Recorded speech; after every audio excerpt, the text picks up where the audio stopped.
അസ്സലാമു അലൈക്കും. നിങ്ങളെല്ലാവരും പ്രസംഗം കേൾക്കാൻ വേണ്ടി ഇരിക്കുകയായിരിക്കും. പക്ഷെ ഞാൻ പ്രസംഗിക്കുന്നില്ല, നിങ്ങളോട് സംസാരിക്കാനാണ് വിചാരിക്കുന്നത്. ആർക്കെങ്കിലും ഉറങ്ങണമെന്നുണ്ടെങ്കിൽ സുഖമായി ഉറങ്ങാം, അതിന് യാതൊരു വിരോധവും ഇല്ല. അൽഹംദുലില്ലാഹി റബ്ബിൽ ആലമീൻ. നുസല്ലി വ നുസല്ലിമു അലാ നബീന മുഹമ്മദിൻ വ ആലിഹി വ അസ്ഹാബിഹി വസല്ലം. വളരെ പ്രിയമുള്ള രക്ഷിതാക്കളെ, സഹോദരി സഹോദരന്മാരെ, നമ്മുടെ ഒരുമിച്ച് കൂടൽ ഒരു നല്ല പ്രവർത്തനമായി ദയാലുവായ അള്ളാഹു നമ്മിൽ നിന്ന് സ്വീകരിച്ച് അനുഗ്രഹിക്കുമാറാകട്ടെ. എല്ലാ മനുഷ്യന്മാരും ജീവിക്കുന്ന ആളുകളാണെങ്കിലും ജീവിതത്തെക്കുറിച്ച് ആലോചിക്കുന്ന ആളുകൾ വളരെ കുറച്ച് ഉണ്ടാവാറുള്ളൂ. കാരണം ജീവിക്കുന്നത് പോലെ എളുപ്പമല്ല ജീവിതത്തെക്കുറിച്ച് ആലോചിക്കുക എന്ന് പറയുന്നത്. ജീവിതത്തെക്കുറിച്ച് ആലോചിക്കുക എന്ന് പറയുമ്പോൾ എന്തിനാണ് ഇങ്ങനെ ഒരു ജീവിതം എന്ന ആലോചനയാണത്. ഒരു ഈച്ചയെപ്പോലെ, ഒരു പ്രാണിയെപ്പോലെ, ഒരു കൊതുകിനെപ്പോലെ കുറച്ചു കാലം ഈ ലോകത്ത് ജീവിച്ച് മരിച്ച് മണ്ണടിയേണ്ട ഒരു ജന്മമാണോ? കുറേ സന്തോഷിച്ച്, കുറേ സങ്കടപ്പെട്ട്, കൂടിച്ചേരലുകളും വേർപിരിയലുകളുമായി, ആഹ്ലാദങ്ങളായി, രസങ്ങളായി, വേദനയായി, കുട്ടിക്കാലമായി, യൗവനമായി, വാർദ്ധക്യമായി അങ്ങനെ തീരുന്ന ഒരു ജീവിതമാണോ? അല്ലെങ്കിൽ അങ്ങനെ തീർന്നു പോകേണ്ട ഒന്നാണോ നമ്മുടെ ഈ ജന്മം എന്ന് ഒരാൾ ആലോചിക്കാൻ തുടങ്ങുമ്പോൾ അയാളുടെ ഉള്ളിലേക്ക് ഒരു വെളിച്ചം കയറാൻ തുടങ്ങും. അതിൻ്റെ പേരാണ് ഈ ജീവിത ലക്ഷ്യം എന്നൊക്കെ പറയുന്നത്. അരീക്കോട്ട് വളരെ പ്രസിദ്ധമായ ഒരു തറവാടുണ്ട്. മൂർക്കൻ കുടുംബം എന്നാണ് പറയുക. എം ആണ്, മൂർക്കൻ എന്നാണ് അതിൻ്റെ ഫുൾ ഫോം. അവർ വളരെ പ്രസിദ്ധരാണ് അരീക്കോട്ട്. നല്ല പൈസയുള്ള ആളുകളാണ്. അതുപോലെ നല്ല ഫുട്ബോൾ കളിക്കാരുണ്ട് ആ കുടുംബത്തിൽ, ഇപ്പോഴും ഉണ്ട്. 1950കളിൽ മൂർക്കൻ തറവാട്ടിൽ നിന്നൊരു കുട്ടി നാട്ടിൽ നിന്ന് പഠിച്ച് നല്ല റാങ്കോടുകൂടി വിജയിച്ച് അവന് MBBS പഠിക്കാൻ വേണ്ടിയിട്ട് മദിരാശിയിലേക്ക് പോയി. അന്നത്തെ മദിരാശി, ഇന്നത്തെ ചെന്നൈ. മദിരാശിയിലെ സ്റ്റാൻലി എന്ന് പറഞ്ഞൊരു മെഡിക്കൽ കോളേജിലാണ് അവൻ പഠിക്കാൻ വേണ്ടി പോയത്. അങ്ങനെ അവൻ MBBS കഴിഞ്ഞിട്ട് ഡോക്ടർ ആകുമ്പോൾ ഏറനാട്ടിലെ ഒന്നാമത്തെ ഡോക്ടറാണത്. അതിന് മുമ്പ് ഏറനാട്ടിൽ ജനിച്ച ഒരാൾ ഡോക്ടറായിട്ടില്ല. വല്ല സ്ഥലത്ത് നിന്നും ഡോക്ടർമാർ ഇങ്ങോട്ട് വരലാണ്. ഏറനാട്ടിൽ ജനിച്ചു വളർന്ന ഒരാൾ ആദ്യമായി ഡോക്ടർ ആകുന്നത് ഈ കുട്ടിയാണ്. അങ്ങനെ അവൻ MBBS കഴിഞ്ഞ് പുറത്തിറങ്ങുന്ന സമയത്ത് അവൻ ഡോക്ടർ മാത്രമല്ല ആയത്, അവനൊരു കടുത്ത നിരീശ്വരവാദി.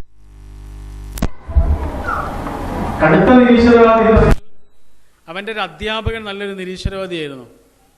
ദൈവത്തിൽ ഒന്നും വിശ്വാസമില്ലാത്ത ആളായിരുന്നു. ഈ അധ്യാപകന്റെ സംസാരത്തിലൂടെ, അധ്യാപകന്റെ വസുവാസിലൂടെയാണ് ഈ കുട്ടിയുടെ മനസ്സിലും പടച്ചോനെതിരെയുള്ള ചിന്തകളൊക്കെ ഉണ്ടായിരുന്നത്. അങ്ങനെ അവനൊരു ദൈവനിഷേധിയായിട്ടാണ് ആ കോളേജിൽ നിന്ന് പുറത്തേക്ക് വരുന്നത്. കോളേജിൽ നിന്ന് റാങ്കൊക്കെ മേടിച്ചു. നല്ല റാങ്കോട് കൂടി ജയിച്ചത് കൊണ്ട് അവന് തമിഴ്നാട്ടിലെ തൃശ്ശിനാപ്പള്ളിയിലെ ജില്ലാ ആശുപത്രിയിൽ ജോലി കിട്ടി.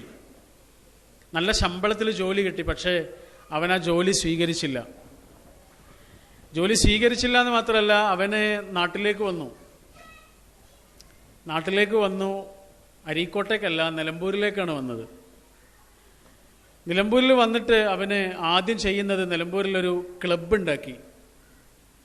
നിലമ്പൂരിലേക്ക് വരാനുള്ള കാരണം എന്താണെന്നറിയോ? നിലമ്പൂരിൽ അന്ന് ഒരുപാട് നാടക ക്ലബ്ബുകൾ ഉണ്ടായിരുന്നു, നാടകശാലകൾ ഉണ്ടായിരുന്നു, ഒരുപാട് നടീനടന്മാരുണ്ടായിരുന്നു. അപ്പം നാടകത്തോടും അഭിനയത്തോടൊക്കെ ഈ വിദ്യാർത്ഥിക്ക്, ഈ ഡോക്ടർക്ക് വലിയ ആവേശമാണ്. അപ്പം നാടകം കളിക്കാനും നാടകങ്ങൾ ഉണ്ടാക്കാനൊക്കെ വേണ്ടിയിട്ടാണ് ഇയാൾ നിലമ്പൂരിലേക്ക് വരുന്നത്. അങ്ങനെ നിലമ്പൂരിൽ വന്നിട്ടൊരു ക്ലബ്ബ് ഉണ്ടാക്കി. കൂട്ടത്തിൽ അവനൊരു ക്ലിനിക്കും ഇട്ടു. ഡോക്ടറാണല്ലോ, പരിശോധിക്കാൻ വേണ്ടിയിട്ടൊരു ക്ലിനിക്കും അവിടെ ഇട്ടു, അവൻ്റെ പേരൊക്കെ എഴുതി വെച്ചിട്ട്. അവന് ഡോക്ടർ എന്നതിനേക്കാൾ പ്രസിദ്ധനായത് ഒരു നാടകക്കാരൻ എന്ന നിലക്കാണ്. ഒരുപാട് നാടകങ്ങൾ എഴുതി. ഒരു നാടകത്തിൻ്റെ പേര് ഈ ദുനിയാവിൽ ഞാൻ ഒറ്റക്കാണ് എന്നാണ്. ഈ ദുനിയാവിൽ ഞാൻ ഒറ്റക്കാണ്. ഈ ദുനിയാവിൽ ഞാൻ ഒറ്റക്കാണെന്ന് പറഞ്ഞാൽ എനിക്കൊരു പടച്ചോൻ ആവശ്യമില്ല എന്നാണ്.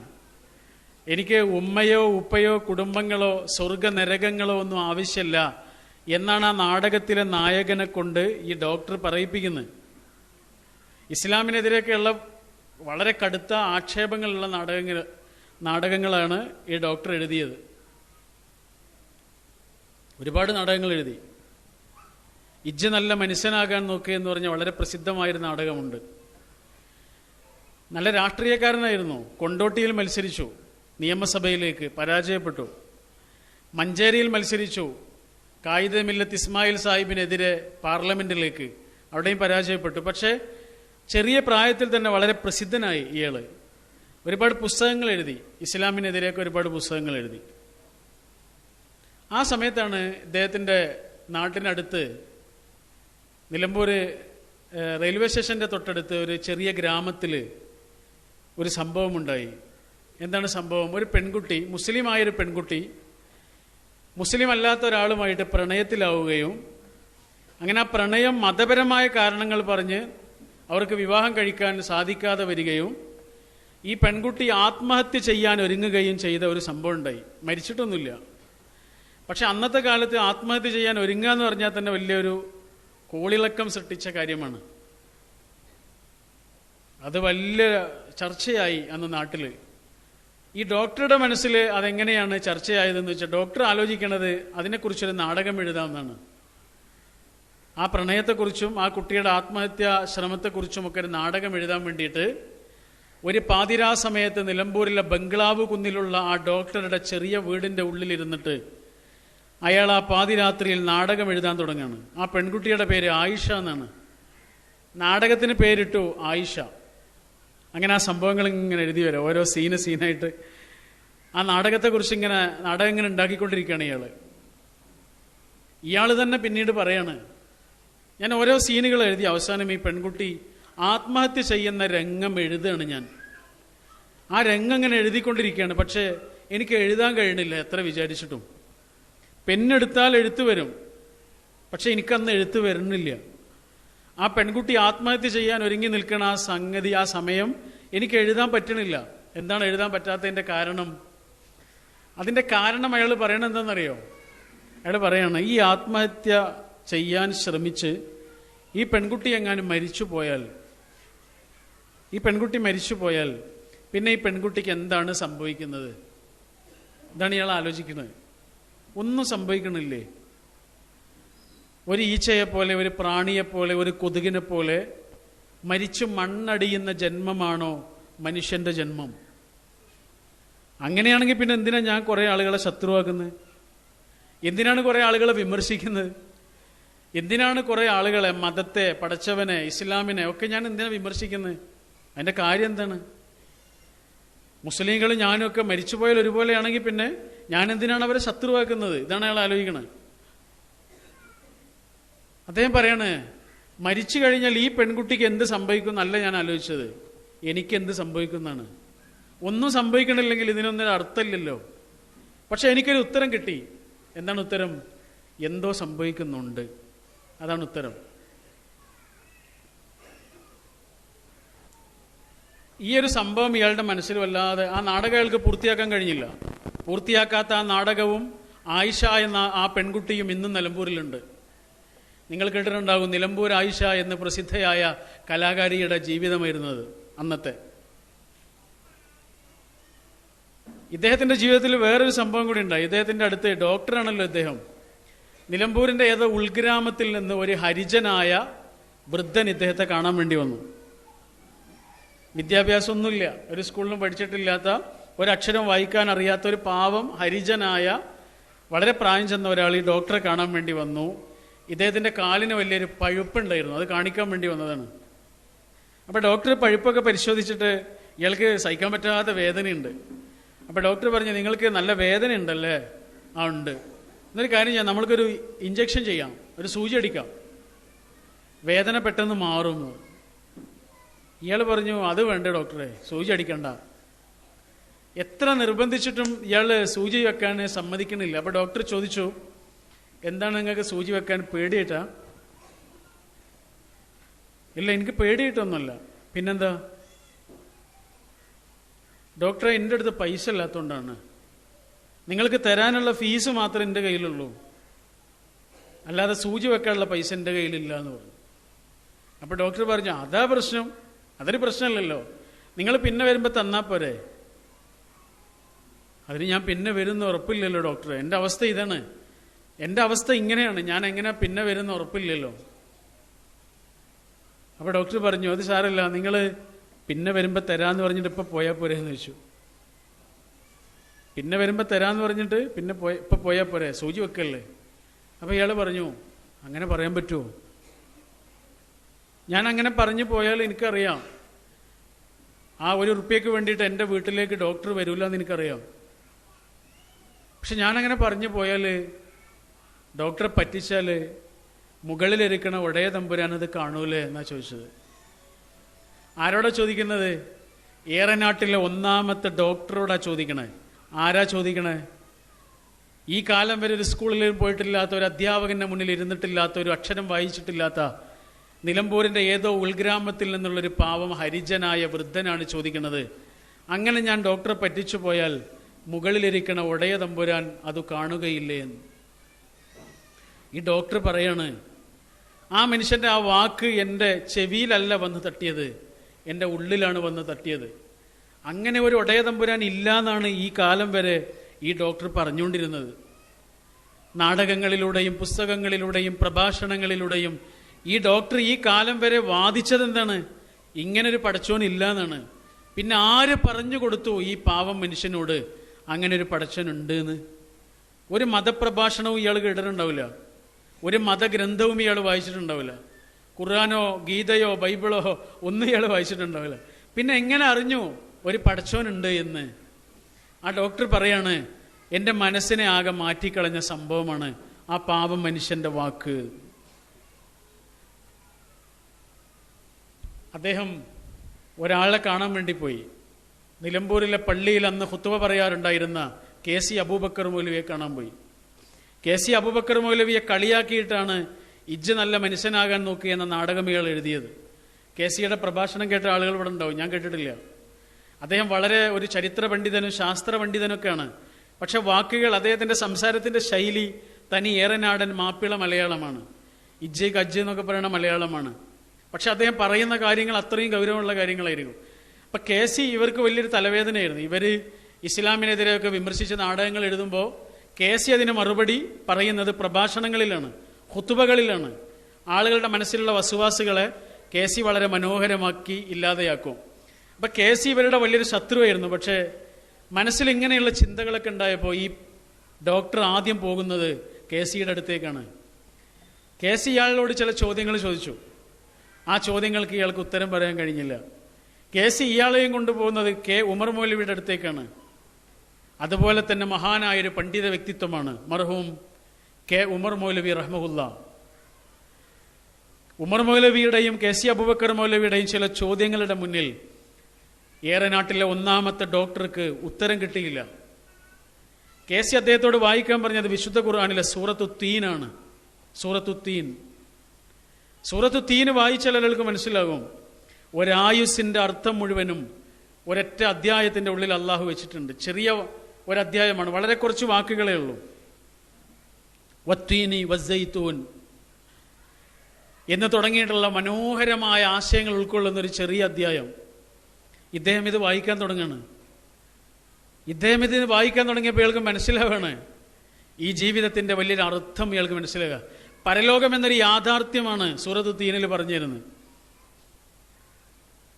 അത്തിമരം എന്നത് സത്യമാണെങ്കിൽ, ഒലിവ് എന്നത് സത്യമാണെങ്കിൽ, മക്ക എന്ന ദേശം സത്യമാണെങ്കിൽ, അതുപോലെ സത്യമാണ് ഇനി പറയുന്ന കാര്യങ്ങൾ.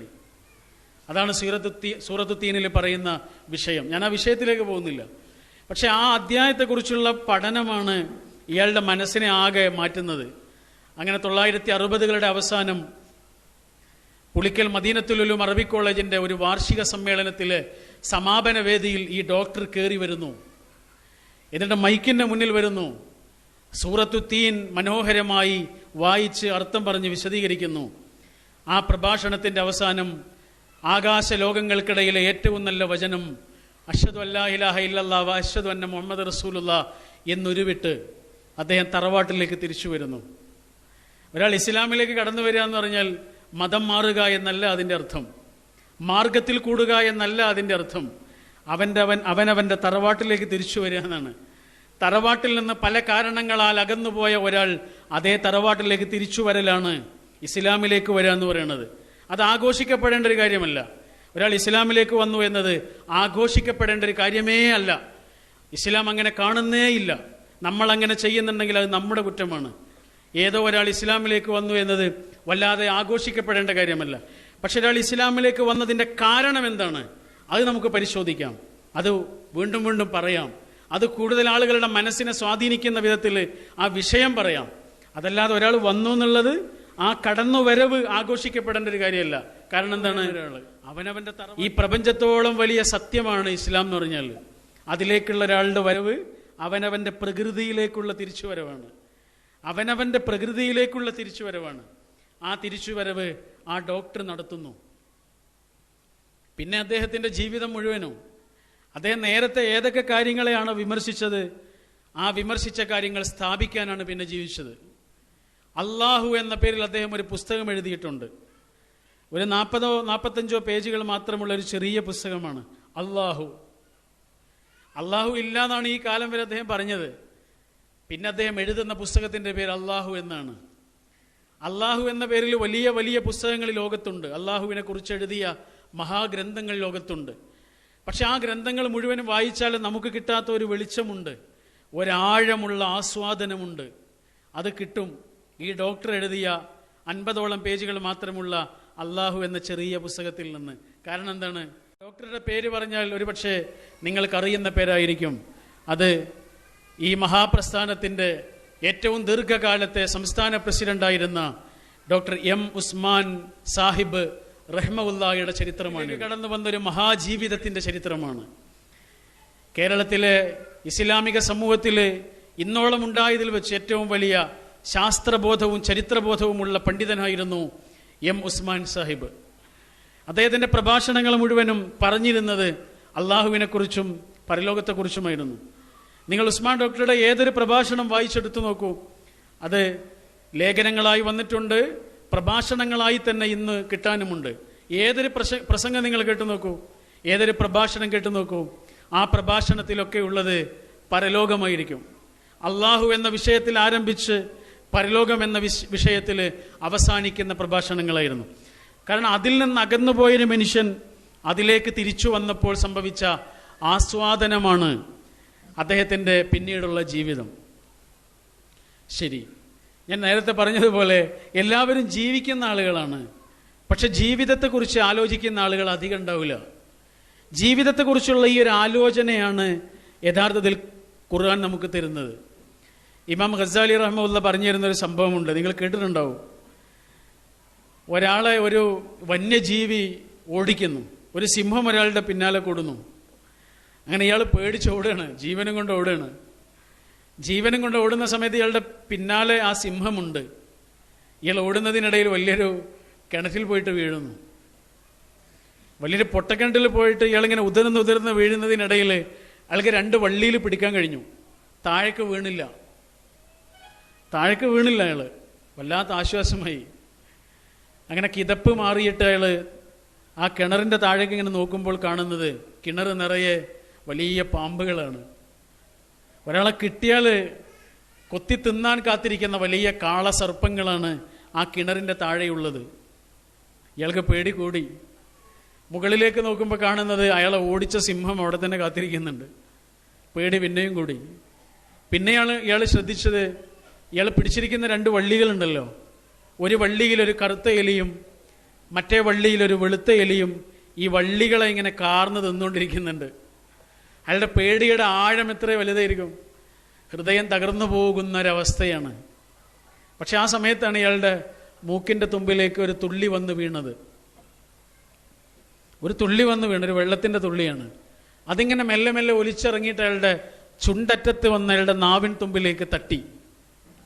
അയാളുടെ നാവിൻ തുമ്പിൽ ആ തുള്ളി വന്ന് തട്ടിയപ്പോഴാണ് അയാൾ അറിയണത് അത് വെള്ളത്തിൻ്റെ തുള്ളിയല്ല. പിന്നെ അതെന്താണ്? അത് തേൻ തുള്ളിയാണ്. തേൻ തുള്ളിയാണ്. അയാൾ മുകളിലേക്ക് നോക്കുമ്പോൾ കാണുന്നുണ്ട് ഒരു തേൻകൂട് നിറയെ തേൻ നിറഞ്ഞ് തുളുമ്പിയിട്ട് ഓരോ തുള്ളികളായി താഴേക്ക് വീഴാണ്. അത് നേരെ വന്ന് വീഴുന്നത് ഇയാളുടെ വായിലേക്കാണ്. ഇയാൾക്ക് വല്ലാത്ത രസം തോന്നി. ഒരു തുള്ളി വന്ന് അടുത്ത തുള്ളിക്ക് വേണ്ടി കാത്തിരുന്നു. പിന്നെയും അടുത്ത തുള്ളിക്ക് വേണ്ടി കാത്തിരുന്നു. ആ തേൻ തുള്ളി ആസ്വദിക്കുന്നതിനിടയിൽ ഇയാൾ ബാക്കിയുള്ളതൊക്കെ മറന്നുപോയി. താഴെയുള്ള പാമ്പുകളെ ഇയാൾ മറന്നുപോയി. മുകളിലുള്ള സിംഹത്തെ ഇയാൾ വിസ്മരിച്ചു പോയി. അയാൾ പിടിച്ചിരിക്കുന്ന വള്ളി തീർന്നുകൊണ്ടിരിക്കുകയാണ് എന്ന കാര്യവും അയാൾ മറന്നുപോയി. ഇത്രയും പറഞ്ഞിട്ട് പിന്നെ ആ മനുഷ്യൻ എന്ത് സംഭവിച്ചു എന്ന് മഹാനായ ഗുരുനാഥൻ ഇമാം ഗസാലി റഹ്മഹുല്ല പറയുന്നില്ല. പിന്നെ അദ്ദേഹം പറയണത് ഇതാണ്: നമ്മളൊക്കെ അങ്ങനെയാണ് എന്നാണ് പറയണത്. എല്ലാ മനുഷ്യരും അങ്ങനെയാണ്. വളരെ ഗൗരവമായി ആലോചിക്കേണ്ട കുറേ വിഷയങ്ങളുണ്ട്. ആ വിഷയങ്ങളിൽ നിന്നൊക്കെ മാറിയിട്ട് ചെറിയ ചെറിയ രസങ്ങളുടെ പിറകെ ഓടുകയാണ് മനുഷ്യർ. ചെറിയ ചെറിയ ആസ്വാദനങ്ങളുടെ പിന്നാലെ ഓടുകയാണ് മനുഷ്യർ. ഏറ്റവും പ്രധാനമായി ആലോചിക്കേണ്ട വിഷയങ്ങളെ അവന് മറന്നു പോവുകയാണ്. ഈ മറവിയിൽ നിന്ന് നമ്മെ ഓർമ്മയിലേക്ക് പിടിച്ചുകൊണ്ടുവരികയാണ് വിശുദ്ധ ഖുർആൻ ചെയ്യുന്നത്. ഖുർആൻ നമുക്ക് ഈയൊരു ബോധമാണ് ഉണ്ടാക്കുന്നത്. അള്ളാഹു എന്ന ഒരു ഓർമ്മയാണ് ഉണ്ടാക്കുന്നത്. ആ ഓർമ്മയാണ് നമ്മുടെ ജീവൻ. ആ ജീവൻ നഷ്ടപ്പെട്ടാൽ പിന്നെ മരിച്ചതിന് സമമാണ്. അങ്ങനെ തന്നെ പറയുന്ന ഒരു ഹദീസുണ്ട്: അള്ളാഹുവിനെ ഓർക്കുന്ന ഒരാളും അള്ളാഹുവിനെ ഓർക്കാത്ത ഒരാളും. എന്താണ് അവരുടെ പ്രത്യേകത? ഒരാൾ മരിച്ച ഒരാളാണ്, ഒരാൾ ജീവിച്ചിരിക്കുന്ന ഒരാളാണ്. അതാണ് പ്രത്യേകത. ഒരു പശുവിനെ നമ്മൾ കയറ് കൊണ്ട് കെട്ടിയാൽ പശു എത്ര ശക്തിയുള്ള പശുവായിരുന്നാലും ആ കയറിൻ്റെ നീളം വരെ പോകുള്ളൂ, അതിനപ്പുറത്തേക്ക് പോകില്ല. റേഞ്ച് എന്ന് പറയില്ല നമ്മൾ. നമ്മുടെ മൊബൈൽ കാണുന്ന റേഞ്ചിനൊരു റേഞ്ചുണ്ട്, ഒരു പരിധിയുണ്ട്. ആ പരിധി വിട്ടാൽ പിന്നെ ആ സിഗ്നൽ കാണിക്കൂല. ആ ഒരു പരിധി പശുവിനെ കെട്ടിയ കയറ് പോലെയുള്ളൊരു പരിധിയാണ്. ആ ഒരു പരിധിയാണ് നമ്മുടെ മനസ്സിലുള്ള ദിക്ർ എന്ന് പറയുന്നത്. ആ ദിക്ർ നഷ്ടപ്പെട്ടാൽ പിന്നെ നമ്മളില്ല, പിന്നെ നമ്മൾ വേറെ ഒരാളാണ്. നമ്മുടെ കണ്ണിന് പിന്നെ നിയന്ത്രണം ഉണ്ടാവില്ല, നമ്മുടെ നാവിന് നിയന്ത്രണം ഉണ്ടാവില്ല, എന്ത് കേൾക്കണമെന്ന് നമ്മുടെ കാതിന് നിയന്ത്രണം ഉണ്ടാവില്ല. ഈ ഒരു നിയന്ത്രണം നൽകുന്ന ആ കയറിൻ്റെ പേരാണ് ഈമാൻ എന്ന് പറയുന്നത്. അഖദ എന്നുള്ള വാക്കിൻ്റെ അർത്ഥം കെട്ടി എന്നാണ്. ഫിൽ ഒഖദ് എന്ന് പറഞ്ഞില്ലേ സൂറത്തുൽ ഫലഖിൽ, കെട്ടുകളിൽ ഊതുന്നവരെ കുറിച്ച്. കെട്ടുക എന്നാണ് അഖദ എന്ന് പറഞ്ഞാൽ. ആ പദത്തിൽ നിന്നുണ്ടായതാണ് അഖീദ എന്നുള്ള പദം. അഖീദ എന്ന് നമ്മൾ പറയാറുള്ളത് വിശ്വാസം എന്നാണ്, അല്ലേ? അഖായിദ വല്ല അഖ്ലാഖ് എന്നൊക്കെ പഠിച്ചിട്ടില്ലേ നമ്മൾ? അഖീദ എന്ന് പറഞ്ഞാൽ അങ്ങനെ ഒരു കെട്ടാണ് ശരിക്ക്. ആ കെട്ടൊരാൾ അഴിച്ചാൽ പിന്നെ കെട്ടഴിഞ്ഞ പശുവിനെ പോലെ തന്നെ അയാൾക്കും ദൂരം ഉണ്ടാവില്ല, പരിധി ഉണ്ടാവില്ല. അയാൾ അങ്ങനെ സഞ്ചരിച്ചുകൊണ്ടിരിക്കും. നമ്മളെ ഇങ്ങനെ ഒരു കെട്ടിലേക്കാണ് നമ്മുടെ ഈമാൻ കൊണ്ടുവരുന്നത്. നിങ്ങൾ നോക്കൂ, ഇവിടെ ഒരു ഫാന് കറങ്ങുന്നത്. ഈ ഫാന് കറങ്ങാൻ വേണ്ടി നമ്മൾ സ്വിച്ച് ഇട്ടത് അവിടെ പോയിട്ടല്ലല്ലോ. ഇവിടെ എവിടെയെങ്കിലും ഒരു സ്വിച്ച് ഇട്ടപ്പോഴേക്ക് അവിടെ ഫാന് കറങ്ങാനുള്ള കാരണം എന്താണ്?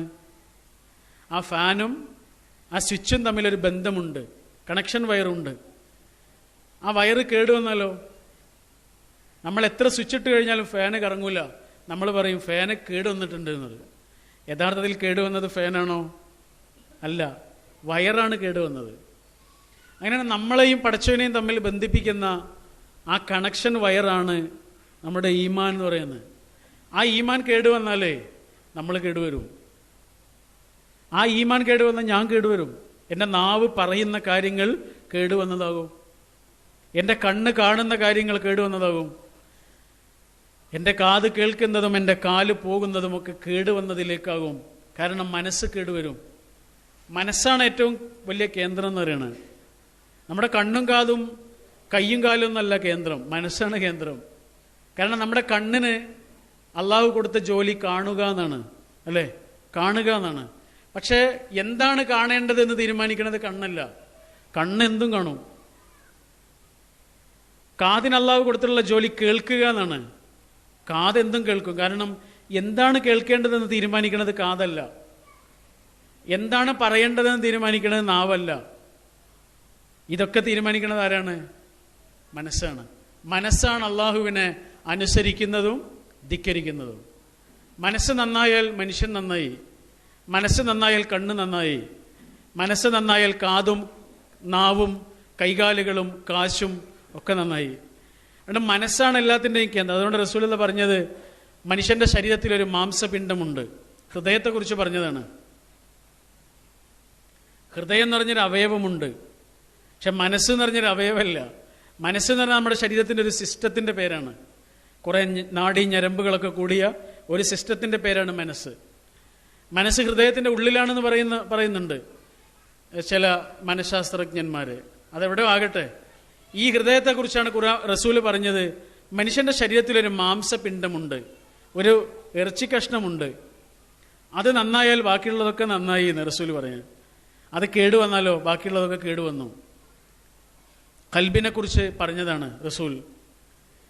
നമ്മുടെ മനസ്സാണ് ഏറ്റവും വലിയ കേന്ദ്രം എന്ന് പറയാനുള്ള കാരണം അതാണ്. ഒരു സഹാബി വന്ന് റസൂലിനോട് ചോദിച്ചു, റസൂലെ എന്താണ് നന്മ, എന്താണ് തിന്മ? റസൂൽ അധികം പ്രസംഗിക്കാനൊന്നും പോയില്ല. റസൂൽ നമ്മളെപ്പോലെ ഒന്നും പ്രസംഗിക്കാറില്ല, വളരെ കുറച്ച് വാക്കുകളെ പറയുള്ളൂ. കാരണം റസൂൽ സംസാരിച്ചിരുന്നത് ഖുർആൻ അറിയുന്നവരോടായിരുന്നു. ഖുർആൻ അറിയുന്ന ആളുകൾക്ക് ഒരുപാട് പ്രസംഗം കേൾക്കേണ്ട ആവശ്യമില്ല, ചില ഓർമ്മപ്പെടുത്തലുകൾ മതി. അതുകൊണ്ടാണ് റസൂലിൻ്റെ പ്രസംഗങ്ങൾ വളരെ കുറച്ചായിപ്പോയത്. എന്താണ് നന്മ, എന്താണ് തിന്മ എന്ന് ചോദിച്ചപ്പോൾ ഹബീബായി റസൂൽ സല്ലല്ലാഹു അലൈഹി വസല്ലം ആ സഹാബിയോട് പറഞ്ഞു, അതൊക്കെ നിന്റെ മനസ്സിനോട് ചോദിക്കടാ.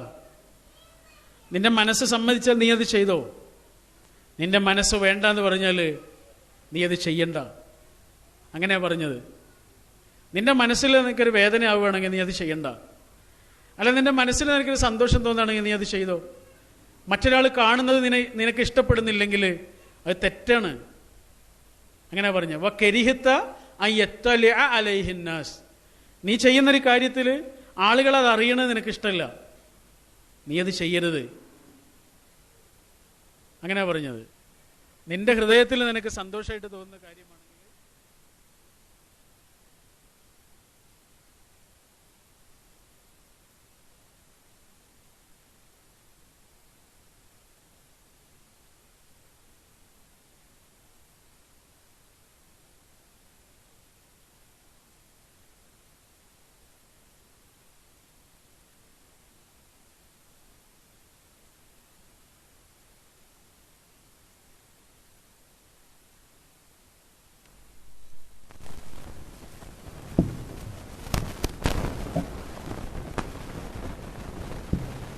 ശരി. അപ്പോൾ നമ്മൾ പറഞ്ഞത്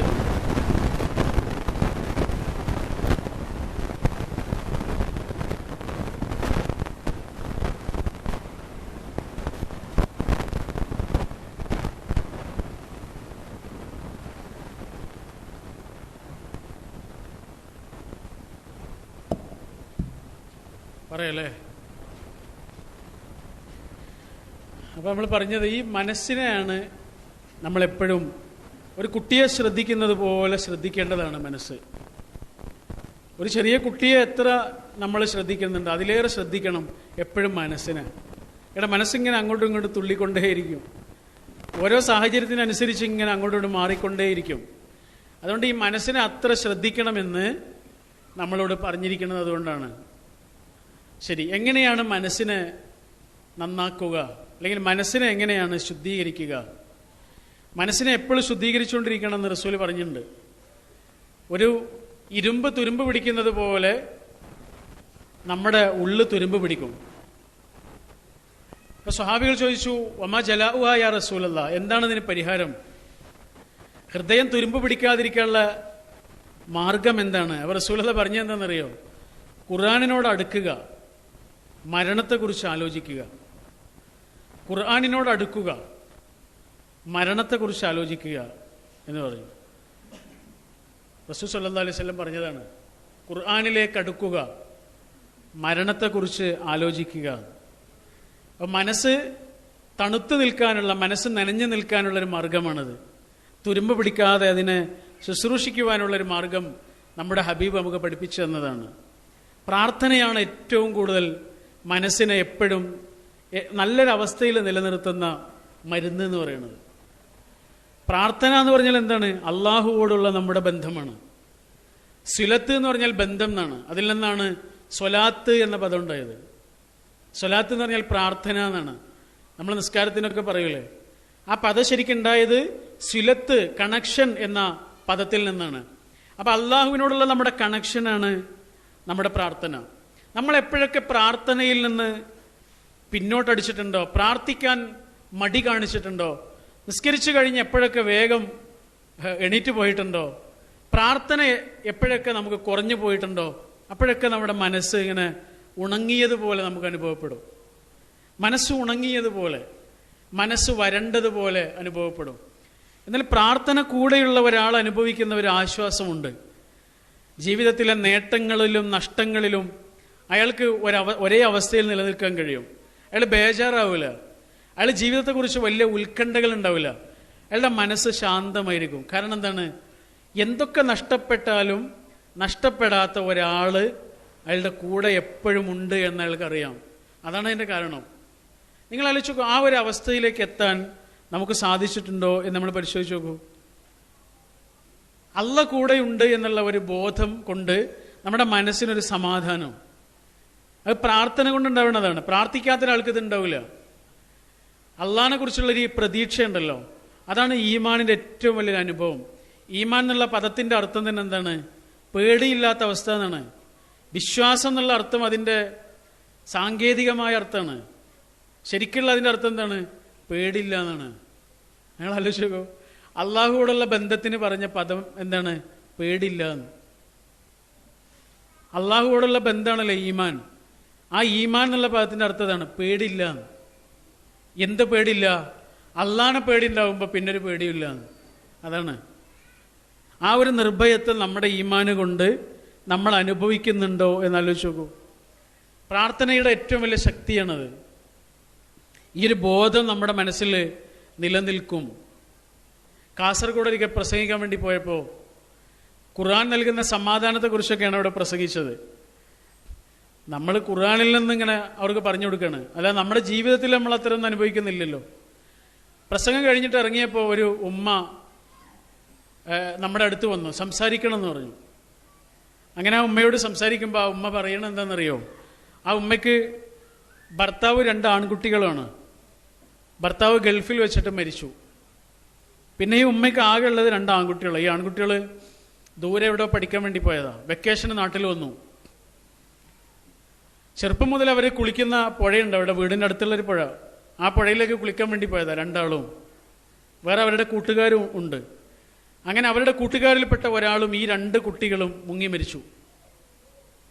നിങ്ങൾ ആലോചിച്ച് നോക്കൂ, ജീവിതത്തിൻ്റെ നടുക്കടലിൽ ഒറ്റപ്പെട്ടു പോയ ഒരു ഉമ്മ. ഇനി ആരുമില്ല ഉമ്മക്ക്. പക്ഷെ ആ ഉമ്മ നമ്മളോട് പറഞ്ഞതാണ്, എന്താ പറഞ്ഞതെന്നറിയോ?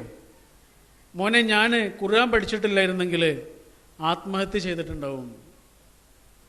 എന്താണ് ഖുർആൻ പഠിച്ചപ്പോൾ അവർക്ക് കിട്ടിയത്? ഖുർആൻ പഠിച്ചപ്പോൾ ഒരാളെ അവർ പരിചയപ്പെട്ടു എന്നുള്ളതാണ്, അല്ല വേറൊന്നുമല്ല. ആരെയാണ് പരിചയപ്പെട്ടത്? എന്തൊക്കെ നഷ്ടപ്പെട്ടാലും ഒരിക്കലും നഷ്ടപ്പെടാത്ത ഒരാളെ അവർക്ക് മനസ്സിലായി. അപ്പം പിന്നെ നഷ്ടങ്ങളൊന്നും നഷ്ടങ്ങളല്ലാതായി. അതാണ് ആ ഉമ്മ കരുത്തായിട്ട് ജീവിതത്തിൽ ഏറ്റവും വലിയ അനുഭവമായിട്ട് ആ ഉമ്മ നമുക്ക് പറഞ്ഞു തരികയാണ്. തിരൂരിലുള്ള നമ്മുടെ ഒരു സുഹൃത്തുണ്ട്, നിങ്ങൾക്കൊക്കെ അറിയുന്ന ആളായിരിക്കും. അദ്ദേഹം പറഞ്ഞൊരു അനുഭവമുണ്ട്. അദ്ദേഹത്തിൻ്റെ മകൻ ഒരു 10-15 അല്ലെങ്കിൽ 12 വർഷങ്ങൾക്ക് മുമ്പ് ഫുട്ബോൾ കളിക്കുന്നതിനിടയിൽ വേറൊരാളായിട്ട് കൂട്ടിയിടിച്ചിട്ട് തലയ്ക്ക് പരിക്കേറ്റ് മരിച്ചുപോയി. അബ്ദുൽ വഹാബ്. ഇതിൽ വളരെ അവരായിട്ട് പരിചയമുള്ള ആളുകളുണ്ടാവാം. നമ്മളായിട്ട് ചെറിയ കുടുംബ ബന്ധമുള്ള ഒരു ഫാമിലിയാണ്. അപ്പം അദ്ദേഹം പറഞ്ഞൊരു സംഭവമാണ്. നല്ല മിടുക്കനായൊരു വിദ്യാർത്ഥിയായിരുന്നു, റാങ്ക് വരെ മേടിച്ചിട്ടുള്ള ആളാണ്. അതുപോലെ തന്നെ നല്ലൊരു ഫുട്ബോൾ പ്ലെയറുമാണ് അവൻ. അങ്ങനെ രാവിലെ കളിക്കാൻ വേണ്ടിയിട്ട് പോയതാണ്. പിന്നെ വൈകിട്ട് വരുന്നത് ആംബുലൻസാണ് വീട്ടിലേക്ക്. ആ ഉപ്പ പറയാണ്, എൻ്റെ കുട്ടിയുടെ മയ്യത്ത് ഇങ്ങനെ ഇറക്കി വെച്ചു, എനിക്ക് എന്താണ് സംഭവിക്കുന്നതെന്ന് തന്നെ മനസ്സിലാവുന്നില്ല, ഒന്ന് കരയാൻ പോലും എന്നെ കൊണ്ട് പറ്റുന്നില്ല. ഞാൻ എൻ്റെ കുട്ടിയുടെ മയ്യത്തിൻ്റെ അരികിൽ ഇങ്ങനെ ഇരുന്നു. കുറേ ആളുകൾ വന്നു വീട്ടിലേക്ക്. എല്ലാവർക്കും ഞാൻ എൻ്റെ കുട്ടിയുടെ മുഖം ഇങ്ങനെ കാണിച്ചു കൊടുത്തു. കുറേ ആളുകൾ എന്നോട് വന്നിട്ട് സാരമില്ല എന്ന് പറയുന്നുണ്ട്, ക്ഷമിക്കണം എന്നൊക്കെ പറയുന്നുണ്ട്. പക്ഷെ എനിക്കതൊന്നും എൻ്റെ ഉള്ളിലേക്ക് ഇറങ്ങണില്ല. അദ്ദേഹം പറയണം, കുറേ സമയം കഴിഞ്ഞപ്പോൾ എൻ്റെ വീട്ടിലേക്ക് ഒരാൾ വന്നു. ആരാണ്? അരീക്കോട്ടുള്ള പ്രൊഫസർ NV അബ്ദുറഹ്മാൻ സാഹിബ് വന്നു. നല്ലൊരു ഖുർആൻ പണ്ഡിതനാണ്, ഒരു സയൻറ്റിസ്റ്റാണ്. ഖുർആനെക്കുറിച്ച് വളരെ വ്യത്യസ്തമായ പഠനങ്ങൾ നടത്തിയിട്ടുള്ള ഒരു പണ്ഡിതനാണ് അദ്ദേഹം ആ വീട്ടിലേക്ക് വന്നു. അദ്ദേഹം പറയാണ്, എൻ വി വീട്ടിലേക്ക് വന്നു. എൻ വി എൻ്റെ അടുത്ത് ഇങ്ങനെ വന്നിട്ട് എന്നോട് സാരല്ല എന്നൊന്നും എൻ വി പറഞ്ഞില്ല. അത് സാരല്ല കേട്ടോ, ക്ഷമിക്കണം കേട്ടോ, ഇതൊന്നും പറഞ്ഞില്ല. എൻ വി എന്നോട് ചോദിച്ചു, ഇവിടെ ഖുർആൻ പരിഭാഷ ഉണ്ടോ? ഞാൻ പറഞ്ഞുണ്ട്, പിന്നെ ഇല്ലാതെ, എന്നാൽ അതൊന്ന് എടുത്തുകൊണ്ട് പോകാമെന്ന് പറഞ്ഞു. ഞാൻ അകത്ത് പോയി ഖുർആൻ പരിഭാഷ എടുത്തുകൊണ്ടുവരുന്നത് വരെ ആ കസേരയിൽ എൻ വി ഇരുന്നു. ഞാൻ പരിഭാഷയായിട്ട് പുറത്തിറങ്ങി വന്നപ്പോൾ എൻ വി എന്നോട് പറഞ്ഞു, അതിൽ നിന്ന് സൂറത്തുൽ ഹദീദ് ഒന്ന് എടുക്കുക എന്ന് പറഞ്ഞു. ഞാൻ സൂറത്തുൽ ഹദീദ് എടുത്തു. എൻ വി എന്നോട് പറഞ്ഞു, ആ 20-21 ആയത്തുകളൊന്ന് ഓത് എന്ന് പറഞ്ഞു. ഞാൻ ഓതി. കരഞ്ഞു കലങ്ങിയ കണ്ണുകളുമായി ആ പിതാവ് സൂറത്തുൽ ഹദീദിലെ 20-21 ആയത്തുകൾ ഓതുകയാണ്. എന്താണ് ആയത്ത്? മാ അസ്വാബ മിൻ മുസീബത്തിൻ ഫിൽ അർളി വലാ ഫി അൻഫുസിക്കും ഇല്ലാ ഫി കിതാബിൻ മിൻ ഖബ്ലി അൻ നബ്റഅഹ ഇന്ന ദാലിക അലല്ലാഹി യസീർ ലികൈ ലാ തഹ്സു അലാ മാ ഫാതക്കും വലാ തഫ്റഹു ബിമാ അതാക്കും വല്ലാഹു ലാ യുഹിബ്ബു കുല്ല മുഖ്താലിൻ ഫഖൂർ. ഇതാണ് ആയത്ത്. അർത്ഥം വായിക്കാൻ പറഞ്ഞു എൻ വി. അദ്ദേഹം അർത്ഥം വായിക്കണേ. എന്താണ് അർത്ഥം? ഈ ഭൂമിയിലോ നിങ്ങളുടെ ജീവിതത്തിലോ അള്ളാഹുവിൻ്റെ തീരുമാനങ്ങളല്ലാതെ വേറൊന്നും സംഭവിക്കണില്ല. അതൊക്കെ അള്ളാഹുവിന് എളുപ്പമാണ്. ഇന്ന ദാലിക അലല്ലാഹി യസീർ, അതൊക്കെ അള്ളാഹ്ക്ക് വളരെ എളുപ്പമാണ്. ഇതെന്തിനാ നമ്മളോട് പറയണേ? അള്ളാഹ്ക്ക് അവിടെ രേഖപ്പെടുത്തി വെച്ചാൽ പോരെ, അല്ലെങ്കിൽ അള്ളാഹുവിനെ തീരുമാനിച്ചു വെച്ചാൽ പോരെ. നമ്മളോട് എന്തിനാ പറയണത്? നമ്മുടെ ജീവിതത്തിലുള്ള കാര്യങ്ങളൊക്കെ അള്ളാഹിൻ്റെ തീരുമാനങ്ങളാണ്. സംഭവിച്ചതോ സംഭവിച്ചുകൊണ്ടിരിക്കണതോ ഇനി സംഭവിക്കാനിരിക്കണോ ഒക്കെ അള്ളാഹിൻ്റെ തീരുമാനങ്ങളാണ് കേട്ടോ എന്ന് നമ്മളോട് പറയണത് എന്തിനാണ്? അതാണ് അടുത്ത ആയത്ത്. ലികൈലാ തഹ്സൗ അലാ മാ ഫാതക്കും. ഇതെന്തിനാ പറയണമെന്നറിയോ? നിങ്ങളുടെ ജീവിതത്തിൽ ചിലതൊക്കെ നിങ്ങൾക്ക് നഷ്ടപ്പെടും. നമ്മളോട് പറയാണ്, വളരെ പ്രിയപ്പെട്ടതായിരുന്നാലും ചിലപ്പോൾ നിങ്ങൾക്ക് നഷ്ടപ്പെടും. അപ്പം നിങ്ങൾ കരയാതിരിക്കാനാണ് കേട്ടോ. വലാ തഫ്റഹു ബിമാ ആതാക്കും. ചിലപ്പോൾ നിങ്ങൾക്ക് ചില കാര്യങ്ങൾ കിട്ടും, നിങ്ങൾ തന്നെ അത്ഭുതപ്പെടും എങ്ങനെ അത് കിട്ടിയെന്നൊക്കെ. പക്ഷെ അപ്പം നിങ്ങൾ അഹങ്കരിക്കാതിരിക്കാനാണ് കേട്ടോ. അങ്ങനെ അഹങ്കരിക്കണവരെ അള്ളാഹ്ക്ക് ഇഷ്ടമല്ല. വല്ലാഹു ലാ യുഹിബ്ബു കുല്ല മുഖ്താലിൻ ഫഖൂർ. ഇതാണ് ആയത്ത്. ഇതാരാണ് ചൊല്ലണത്? സ്വന്തം മകൻ്റെ മയ്യത്ത് മുന്നിൽ വെച്ചിട്ട് ആ പിതാവ് ഈ ആയത്തുകൾ ഓതാണ്. എൻ വി അത് കഴിഞ്ഞിട്ട് അവിടെ നിന്ന് എണീച്ചു പോയി. ഈ ഉപ്പ പറയാണ്, എൻ്റെ അന്നത്തെയും ഇന്നത്തെയും ആശ്വാസം അതാണ്.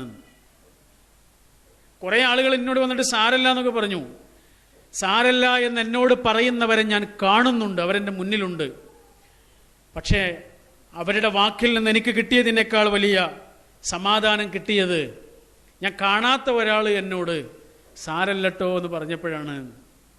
അള്ള എന്നോട് പറഞ്ഞതുപോലെ എനിക്കാണ് തോന്നി, അത് സാരല്ലട്ടോ, നീ നിൻ്റെ കുട്ടിയെ സ്നേഹിക്കുന്നതിലേറെ നിൻ്റെ കുട്ടിയെ സ്നേഹിക്കുന്നവനാണ് നിൻ്റെ കുട്ടിയെ കൊണ്ട് പോയിരിക്കുന്നത്. നിൻ്റെ കുട്ടി പോയിട്ടുള്ളത് നീ അവനെ സ്നേഹിക്കുന്നതിൻ്റെ എത്രയോ ഇരട്ടി നിന്നെയും നിൻ്റെ കുട്ടിനെയും ഒക്കെ സ്നേഹിക്കുന്നവൻ്റെ അടുത്തേക്കാണ് നിൻ്റെ കുട്ടി പോയിട്ടുള്ളത് എന്നാണ്. എങ്ങനെയാണ് ഈ ആശ്വാസം കിട്ടുന്നത്? ഒരു ടോണിക്ക് കൊണ്ടോ ഒരു മരുന്ന് കൊണ്ടോ ഒരു ഗുളിക കൊണ്ടോ അല്ലത്. ഇതെങ്ങനെ കിട്ടുന്നു എന്നാണ് നമ്മൾ പരിശോധിക്കേണ്ടത്. നിങ്ങൾ ആലോചിച്ച് നോക്കൂ, ലോകത്ത് ഒരുപാട് മഹാന്മാർ കടന്നുപോയിട്ടുണ്ട്, വലിയ വലിയ മഹാന്മാരൊക്കെ വന്നിട്ടുണ്ട്. എന്നാൽ ഈ മഹാന്മാരുടെ കൂട്ടത്തിൽ ഏറ്റവും കൂടുതൽ വിഷമങ്ങൾ സഹിച്ച, സങ്കടങ്ങൾ അനുഭവിച്ച ഏറ്റവും വലിയ മഹൽ വ്യക്തിത്വമാണ് ഹബീബായ റസൂൽ സല്ലല്ലാഹു അലൈഹി വസല്ലമയുടേത്. ഒരു സംശയമില്ല. എന്തെങ്കിലും സംശയമുണ്ടോ? നിങ്ങൾ ആലോചിച്ച് നോക്കൂ. നമ്മുടെയൊക്കെ ജീവിതത്തിൽ ഏറ്റവും വലിയ ആശ്വാസം എന്ന് പറയുന്നത് എന്താണ്? ഉമ്മ ഉണ്ടാവുക, ഉപ്പ ഉണ്ടാവുക, ഒരനിയനുണ്ടാവുക, ഒരു ഇക്കാക്ക ഉണ്ടാവുക, ഒരു പെങ്ങളുണ്ടാവുക. ഇതൊക്കെ ജീവിതത്തിൻ്റെ എത്ര വലിയ അനുഭൂതികളാണ്. ജീവിതയാത്രയെ തന്നെ മനോഹരമാക്കുന്ന ബന്ധങ്ങളാണ് ഇതൊക്കെ. ഇതൊന്നും കിട്ടിയിട്ടില്ലല്ലോ റസൂലിന്. വാപ്പനെ കണ്ടിട്ടില്ല, ഉപ്പയുടെ മുഖം കണ്ടിട്ടില്ലാത്ത കുട്ടിയാണ്. അപ്പോൾ കുടുംബത്തിലുള്ള ആളുകളൊക്കെ പറഞ്ഞിട്ടുണ്ടാവും, നിൻ്റെ ഉപ്പയുടെ ചിരി ഇങ്ങനെയായിരുന്നു, നിൻ്റെ ഉപ്പയുടെ കണ്ണ് ഇങ്ങനെയായിരുന്നു, ഇങ്ങനെയൊക്കെ പറയൂലേ. നിൻ്റെ ഉപ്പ നടക്കാറുള്ളത് ഇങ്ങനെയായിരുന്നു. നമ്മുടെ കുടുംബത്തിലെ ആ ആളില്ലേ, അയാളുടെ അതേപോലെയാണ് നിൻ്റെ ഉപ്പ നടന്നിരുന്നത്. ഇന്ന് എങ്ങനെയൊക്കെ ഓരോ ആളുകൾ ഇങ്ങനെ പറയണത് കേട്ട് മനസ്സിൽ ഉപ്പയുടെ ഒരു ചിത്രം ഉണ്ടാക്കിയിട്ടുണ്ടാവും. ആ പിഞ്ചു ബാലൻ കൂടെയുള്ള കുട്ടികളുടെ കൈപിടിച്ച് അവരുടെ ഉപ്പമാർ നടന്നു പോകുമ്പോൾ ഈ കുട്ടിയുടെ മനസ്സ് തേങ്ങിയിട്ടുണ്ടാവും. സ്വന്തം ഉപ്പ കൂടെയില്ലാത്തതിൻ്റെ സങ്കടം എത്ര അനുഭവിച്ചിട്ടുണ്ടാവും നമ്മുടെ റസൂൽ. നിങ്ങൾ ആലോചിച്ച് നോക്കൂ. അതുകൊണ്ടല്ലേ യത്തീമിനെ കുറിച്ച് ഇത്രയും പറഞ്ഞിരുന്നത്. ഒരു സഹാബി വന്ന് റസൂലിനോട് പറയാം, റസൂലെ മനസ്സ് വല്ലാതെ ഉണങ്ങിയതുപോലെ, മനസ്സിനൊരു നനവില്ല റസൂലെ, എന്താണ് പരിഹാരം, എന്താ ചെയ്യാന്ന്? അപ്പോൾ റസൂൽ പറഞ്ഞെന്താണെന്നറിയോ? മനസ്സ് ഉണങ്ങിയതുപോലെ ഉണ്ടല്ലേ? ആ ഉണ്ട് റസൂലെ. എന്നാൽ പോയിട്ടൊരു യത്തീമായ കുട്ടിയെ പോയിട്ടൊരു ഉമ്മ വെക്കടാ, യത്തീമായ കുട്ടിയെ പോയിട്ടൊന്ന് ചേർത്ത് പിടിക്കടാ. അപ്പം നിനക്ക് മനസ്സിലാവും. സ്നേഹം കിട്ടാത്തവൻ അത് കിട്ടുമ്പോൾ നിനക്ക് മനസ്സിലാകും എന്താണ് സ്നേഹം എന്ന്. നീ ചേർത്ത് പിടിക്കുമ്പോൾ ആ കുട്ടിയുടെ കണ്ണിൽ കാണുന്നൊരു വെളിച്ചമുണ്ട്. അപ്പം നിനക്ക് മനസ്സിലാകും ഈ ലോകത്ത് എന്താണ് സ്നേഹം എന്ന്. അപ്പം നിന്റെ മനസ്സ് തണുക്കും. എന്താ പറഞ്ഞു കൊടുക്കുന്നത്? ഇതൊക്കെ ആരാ പറയണത്? യത്തീമിൻ്റെ മനസ്സെന്താണ് എന്നറിയുന്ന റസൂല പറയണത്. അതാണ് അതിൻ്റെ പ്രത്യേകത. യത്തീമിൻ്റെ അനാഥത്വവും അരക്ഷിതത്വവും എത്രയാണ് എന്ന്, യത്തീം അനുഭവിക്കുന്ന വേദനയുടെ ആഴം എത്രയാണ് എന്ന്, സങ്കടം എത്രയാണ് എന്ന് ജീവിതത്തിൽ അനുഭവിച്ച റസൂലാണെന്ന് പറയുന്നത്. അപ്പം യത്തീമായിരുന്നു റസൂൽ. പിന്നെ ഉമ്മയുടെ സ്നേഹം കിട്ടി തുടങ്ങിയപ്പോഴേക്ക് ആ ഉമ്മയും നഷ്ടപ്പെട്ടു. കിട്ടിയ സ്നേഹം നഷ്ടപ്പെടുമ്പോൾ അത് ഏറ്റവും വലിയ വേദനയായിരിക്കും. അറിഞ്ഞ ഒരു സുഖം, അറിഞ്ഞ ഒരു ആനന്ദം, അറിഞ്ഞ വേദന, അറിഞ്ഞ സന്തോഷം, അത് നഷ്ടപ്പെടുമ്പോഴുള്ള വേദന അതിലേറെ വലിയ വേദനയായിരിക്കും. അതാണ് ഉമ്മയുടെ നഷ്ടം. ഉമ്മ അസ്സലാമു അലൈക്കും എന്ന് പറഞ്ഞിട്ട് വീട്ടിലേക്ക് കയറി ചെല്ലുന്നൊരു രംഗമുണ്ട്. ജീവിതത്തിൽ ഏറ്റവും വലിയ രംഗമല്ലേ, അനുഭവമല്ലേ അതൊക്കെ? ഒരു ഉമ്മ ഇല്ലാതാവുമ്പോഴേ അത് മനസ്സിലാവുള്ളൂ. ഉമ്മ ഉള്ളവർക്ക് ചിലപ്പോൾ അത് മനസ്സിലാവില്ല. ഉമ്മ അസ്സലാമു അലൈക്കും എന്ന് പറഞ്ഞു ഉമ്മയെ തൊടുമ്പോൾ, ഉമ്മയെ ചേർത്ത് പിടിക്കുമ്പോൾ, ഉമ്മയെ ഉമ്മ വെക്കുമ്പോൾ, ഉപ്പയുടെ കയ്യിലൊന്ന് തൊടുമ്പോൾ എത്ര വലിയ അനുഭൂതിയാണ്, അനുഭവമാണ് അതൊക്കെ. അബ്ദുല്ലാഹി ഇബ്നു അബ്ബാസ് റളിയല്ലാഹു അൻഹുവിനോട് ഒരു സഹാബി വന്നിട്ട് പറയാണ്, ഞാൻ ഒരുപാട് തെറ്റുകൾ ചെയ്തിട്ടുണ്ട്, എന്താണ് പരിഹാരം എന്ന് ചോദിച്ചു. ഒരുപാട് തെറ്റുകൾ ചെയ്തിട്ടുണ്ട്, എന്താണ് ചെയ്യാന്ന്? റസൂലുള്ളാഹിക്ക് വഫാത്തായിട്ടുള്ള ഒരുപാട് കാലത്തിന് ശേഷമുള്ളൊരു സംഭവമാണ്. അപ്പോൾ അബ്ദുല്ലാഹി ഇബ്നു അബ്ബാസ് റളിയല്ലാഹു അൻഹു ഇയാളോട് ചോദിച്ചു, എന്താ പരിഹാരം? നിങ്ങളെ ഉമ്മയും ഉപ്പയും ജീവിച്ചിരിപ്പുണ്ടോ എന്ന് ചോദിച്ചു. ഇല്ല, ഉമ്മയും ഉപ്പയൊന്നും ജീവിച്ചിരിപ്പില്ല, രണ്ടുപേരും മരിച്ചുപോയി. രണ്ടുപേരും മരിച്ചുപോയോ? ആ രണ്ടാളും മരിച്ചുപോയി. ആ എന്നാൽ നിങ്ങൾ തൗബ ചെയ്യ്, അല്ലാതെ എന്ത് ചെയ്യും? അള്ളാഹിനോട് പ്രാർത്ഥിക്ക്, പാപമോചനത്തിന് വേണ്ടി പ്രാർത്ഥിക്ക്. അങ്ങനെ അയാൾ അവിടുന്ന് പോയി. ആ പോയി കഴിഞ്ഞപ്പോൾ കൂടെയുള്ള സഹാബിയോട് ചോദിച്ചു, അതെന്താണ് നിങ്ങൾ തെറ്റ് ചെയ്തിരിക്കുന്നു ഞാൻ എന്ന് വന്നു പറഞ്ഞ ഒരാളോട് വാപ്പയും ഉമ്മയും ജീവിച്ചിരിപ്പുണ്ടോ എന്ന് ചോദിച്ചത്? അപ്പം അദ്ദേഹം പറഞ്ഞു, മഹാനായ ഈ സ്വഹാബിയ മറ്റുള്ള സ്വഹാബികൾക്ക് പറഞ്ഞു കൊടുത്തു, എൻ്റെ റസൂല് പറയണേ ഞാൻ കേട്ടിട്ടുണ്ട്, നമ്മുടെ ഉമ്മയെയും ഉപ്പയെയും സന്തോഷിപ്പിച്ചാൽ നമ്മുടെ പാപങ്ങൾ പൊറുക്കപ്പെടും. ഉമ്മയും ഉപ്പയെയും സന്തോഷിപ്പിക്കുക, അവർക്ക് ഇഷ്ടമുള്ളിടത്തേക്ക് കൊണ്ടുപോവുക, അവർക്ക് ഇഷ്ടമുള്ള ആളുകളുടെ അടുത്തേക്ക് കൊണ്ടുപോവുക, അവർക്ക് ഇഷ്ടമുള്ളത് വാങ്ങിക്കൊടുക്കുക, അവരുടെ മുഖത്ത് പുഞ്ചിരി വിരിയുക, അവരുടെ മനസ്സിൽ സന്തോഷം ഉണ്ടാവുക. അത് നമ്മുടെ പാപം പൊറുക്കാനുള്ള കാരണമാണ്. അത്രയും വലിയ ഒരു ബന്ധമാണത്. എന്നാൽ ആ ബന്ധത്തിൻ്റെ അനുഭവം ആസ്വദിക്കാൻ ഈ ലോകത്തിന് തന്നെ അനുഗ്രഹമായി വന്ന റസൂലിന് ആ അനുഗ്രഹം കിട്ടിയിട്ടില്ല. ആലോചിച്ച് നോക്ക് നിങ്ങൾ. റസൂൽ ഈ ലോകത്തിന് തന്നെ അനുഗ്രഹമാണ്, റഹ്മത്തുൽ ലിൽ ആലമീനാണ്, അല്ലേ? എന്നാൽ ഈ ലോകത്തു നിന്ന് റസൂലിന് അധികം അനുഗ്രഹങ്ങളൊന്നും കിട്ടിയിട്ടില്ല. നമുക്കൊക്കെ എന്തൊക്കെ കിട്ടിയിട്ടുണ്ട് ആലോചിച്ച് നോക്ക് നിങ്ങൾ. ഒരനിയനില്ല, ഒരു ജ്യേഷ്ഠനില്ല, ഒരു പെങ്ങളുടെ കുസൃതികൾ, കൗതുകങ്ങളില്ല, ഇതൊന്നും കിട്ടിയിട്ടില്ല. ഖദീജ ബീവി ജീവിതത്തിലേക്ക് വന്നതോടുകൂടിയാണ് ജീവിതത്തിനൊരു നിറം വെച്ചത്, ഒരു സന്തോഷം ഉണ്ടാകാൻ തുടങ്ങിയത്. പക്ഷെ അപ്പോഴേക്കാണ് പ്രവാചകത്വത്തിൻ്റെ നബിയാകുന്നപ്പോഴാണ് നുബുവത്ത് കിട്ടുന്നത്. അള്ളാഹിൻ്റെ സ്നേഹം കിട്ടാൻ തുടങ്ങിയപ്പോൾ ജനങ്ങളുടെ എല്ലാ സ്നേഹവും ഇല്ലാതായി. അതാണ് നുബുവത്തിൻ്റെ തുടക്കം. അള്ളാഹിൻ്റെ സ്നേഹം കിട്ടുക എന്നാണ് ഏറ്റവും വലിയ, അള്ളാഹിൻ്റെ സ്നേഹമാണ് ഒരാൾക്ക് നുബുവത്ത് കിട്ടുക എന്ന് പറഞ്ഞാൽ. പക്ഷെ അതോടുകൂടി റസൂലുള്ളാഹിക്ക് നഷ്ടപ്പെട്ടത് എന്താണ്? അതുവരെ ഉണ്ടായിരുന്നവരുടെ മുഴുവൻ സ്നേഹമാണ്, അല്ലേ? എല്ലാവരും അല്ലമീൻ എന്ന് വിളിച്ചിരുന്ന ആളുകൾ ഭ്രാന്തൻ എന്ന് വിളിച്ച് കല്ലെറിയാൻ തുടങ്ങാണ്. ശരി, ഞാൻ പറഞ്ഞ എന്താണെന്നറിയോ? ഇത്രയധികം വേദനകളും പ്രയാസങ്ങളും ഒക്കെ അനുഭവിച്ച നമ്മുടെ റസൂൽ പക്ഷേ വളരെ സന്തോഷത്തോടു കൂടിയാണ് ജീവിച്ചത്, പുഞ്ചിരിച്ചുകൊണ്ടാണ് ജീവിച്ചത്. ജീവിതത്തിലെ ഒരുപാട് പ്രതിസന്ധികളും വേദനകളൊക്കെ ഉണ്ടായിട്ടുണ്ട്, പക്ഷേ റസൂലിൻ്റെ മനസ്സ് എപ്പോഴും സന്തോഷമായിരുന്നു. അതെങ്ങനെയാണ് നമ്മുടെ റസൂലിന് കഴിഞ്ഞത്? ഇത് നമ്മൾ ആലോചിക്കണം. സൂറത്തുൽ ദുഹയിൽ അള്ളാഹു റസൂലിനോട് പറയണതാണ്.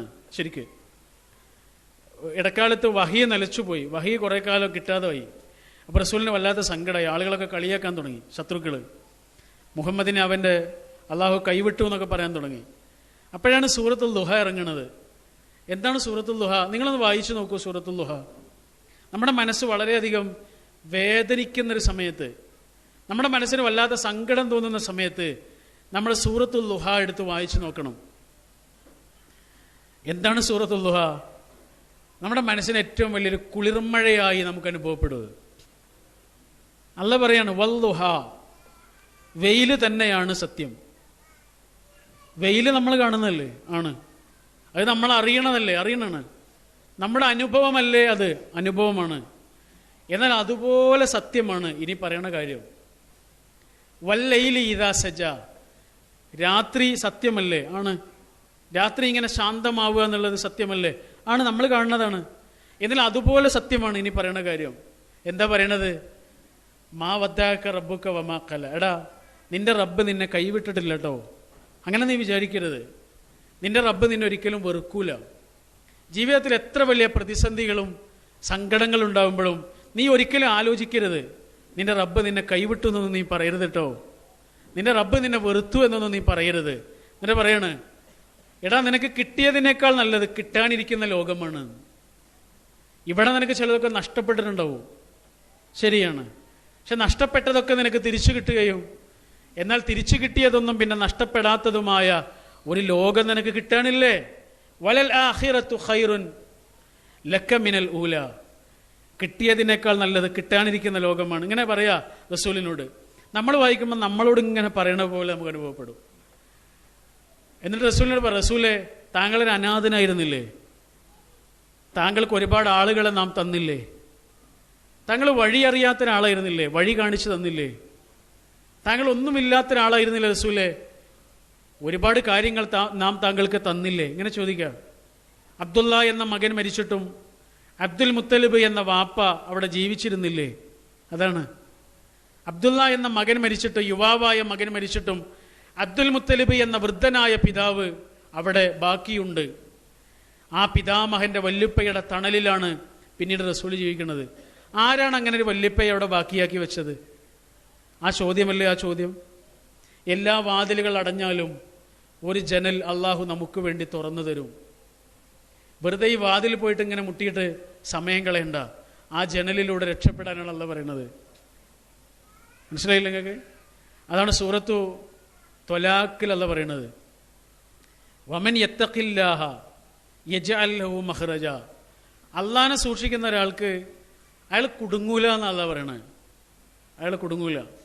കുടുങ്ങിയെന്ന് തോന്നുന്ന സമയത്ത് പോലും അയാൾക്ക് അള്ളാഹു ഒരു വഴി കാണിച്ചു കൊടുക്കും. അതാണ് മഖ്റജ് എന്ന് പറഞ്ഞാൽ, ഒരു പോംവഴി കാണിച്ചു കൊടുക്കും. വയർസുഖുഹു മിൻ ഹൈസു ലാ യഹ്തസിബ്, ഒരിക്കലും വിചാരിക്കാത്ത വിധത്തിൽ അള്ളാഹിൻ്റെ സഹായം ഉണ്ടാവും. കണക്കാക്കാത്ത വിധത്തിൽ എന്നാണ് അവിടെ പറഞ്ഞത്. ചില പരിഭാഷകളിൽ അർത്ഥം കൊടുത്തത് കണക്കില്ലാത്ത വിധം എന്നാണ്. അതല്ല അതിൻ്റെ അർത്ഥം. നമുക്ക് കണക്കാക്കാൻ പറ്റാത്ത വിധത്തിൽ എന്നാണ്. കണക്കില്ലാത്ത വിധത്തിൽ തരുന്നല്ല. നമ്മൾ തന്നെ ആലോചിക്കൂ, എങ്ങനെ അയാൾ അവിടെ വന്നു എന്ന് ഞാൻ പിന്നെ ഒരുപാട് ആലോചിച്ചിട്ടുണ്ട്. എങ്ങനെ അങ്ങനെ ഒരു സഹായം അപ്പോൾ കിട്ടിയെന്ന് ഞാൻ പിന്നെ ഒരുപാട് തവണ ആശ്ചര്യപ്പെട്ടിട്ടുണ്ട് എന്നൊക്കെ നമ്മൾ പറയൂലേ. അങ്ങനെ അള്ളാഹു ഒരു വഴി കാണിച്ചു തരുന്നവരാണ്. ഇതൊക്കെ ആരെക്കുറിച്ചാണ് പറഞ്ഞത്? അള്ളാഹുവിനെ പ്രതീക്ഷിക്കുന്നവർക്ക് അള്ളാഹുവിൻ്റെ സഹായമുണ്ടാകും. അപ്പോൾ ആ ഒരു പ്രതീക്ഷയാണ്, ആ ഒരു ആശ്വാസത്തിൻ്റെ തണൽ അനുഭവിക്കലാണ് യഥാർത്ഥത്തിൽ പ്രാർത്ഥന കൊണ്ട്, സത്യവിശ്വാസം കൊണ്ട് നമ്മൾ അനുഭവിക്കുന്നത്.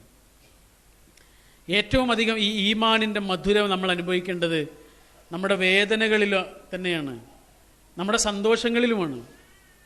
സന്തോഷങ്ങളിലും സങ്കടങ്ങളും നമുക്ക് പരീക്ഷണമാണ്. സന്തോഷങ്ങൾ മാത്രമല്ല പരീക്ഷ, രോഗവും ആരോഗ്യവും നമുക്ക് പരീക്ഷണമാണ്.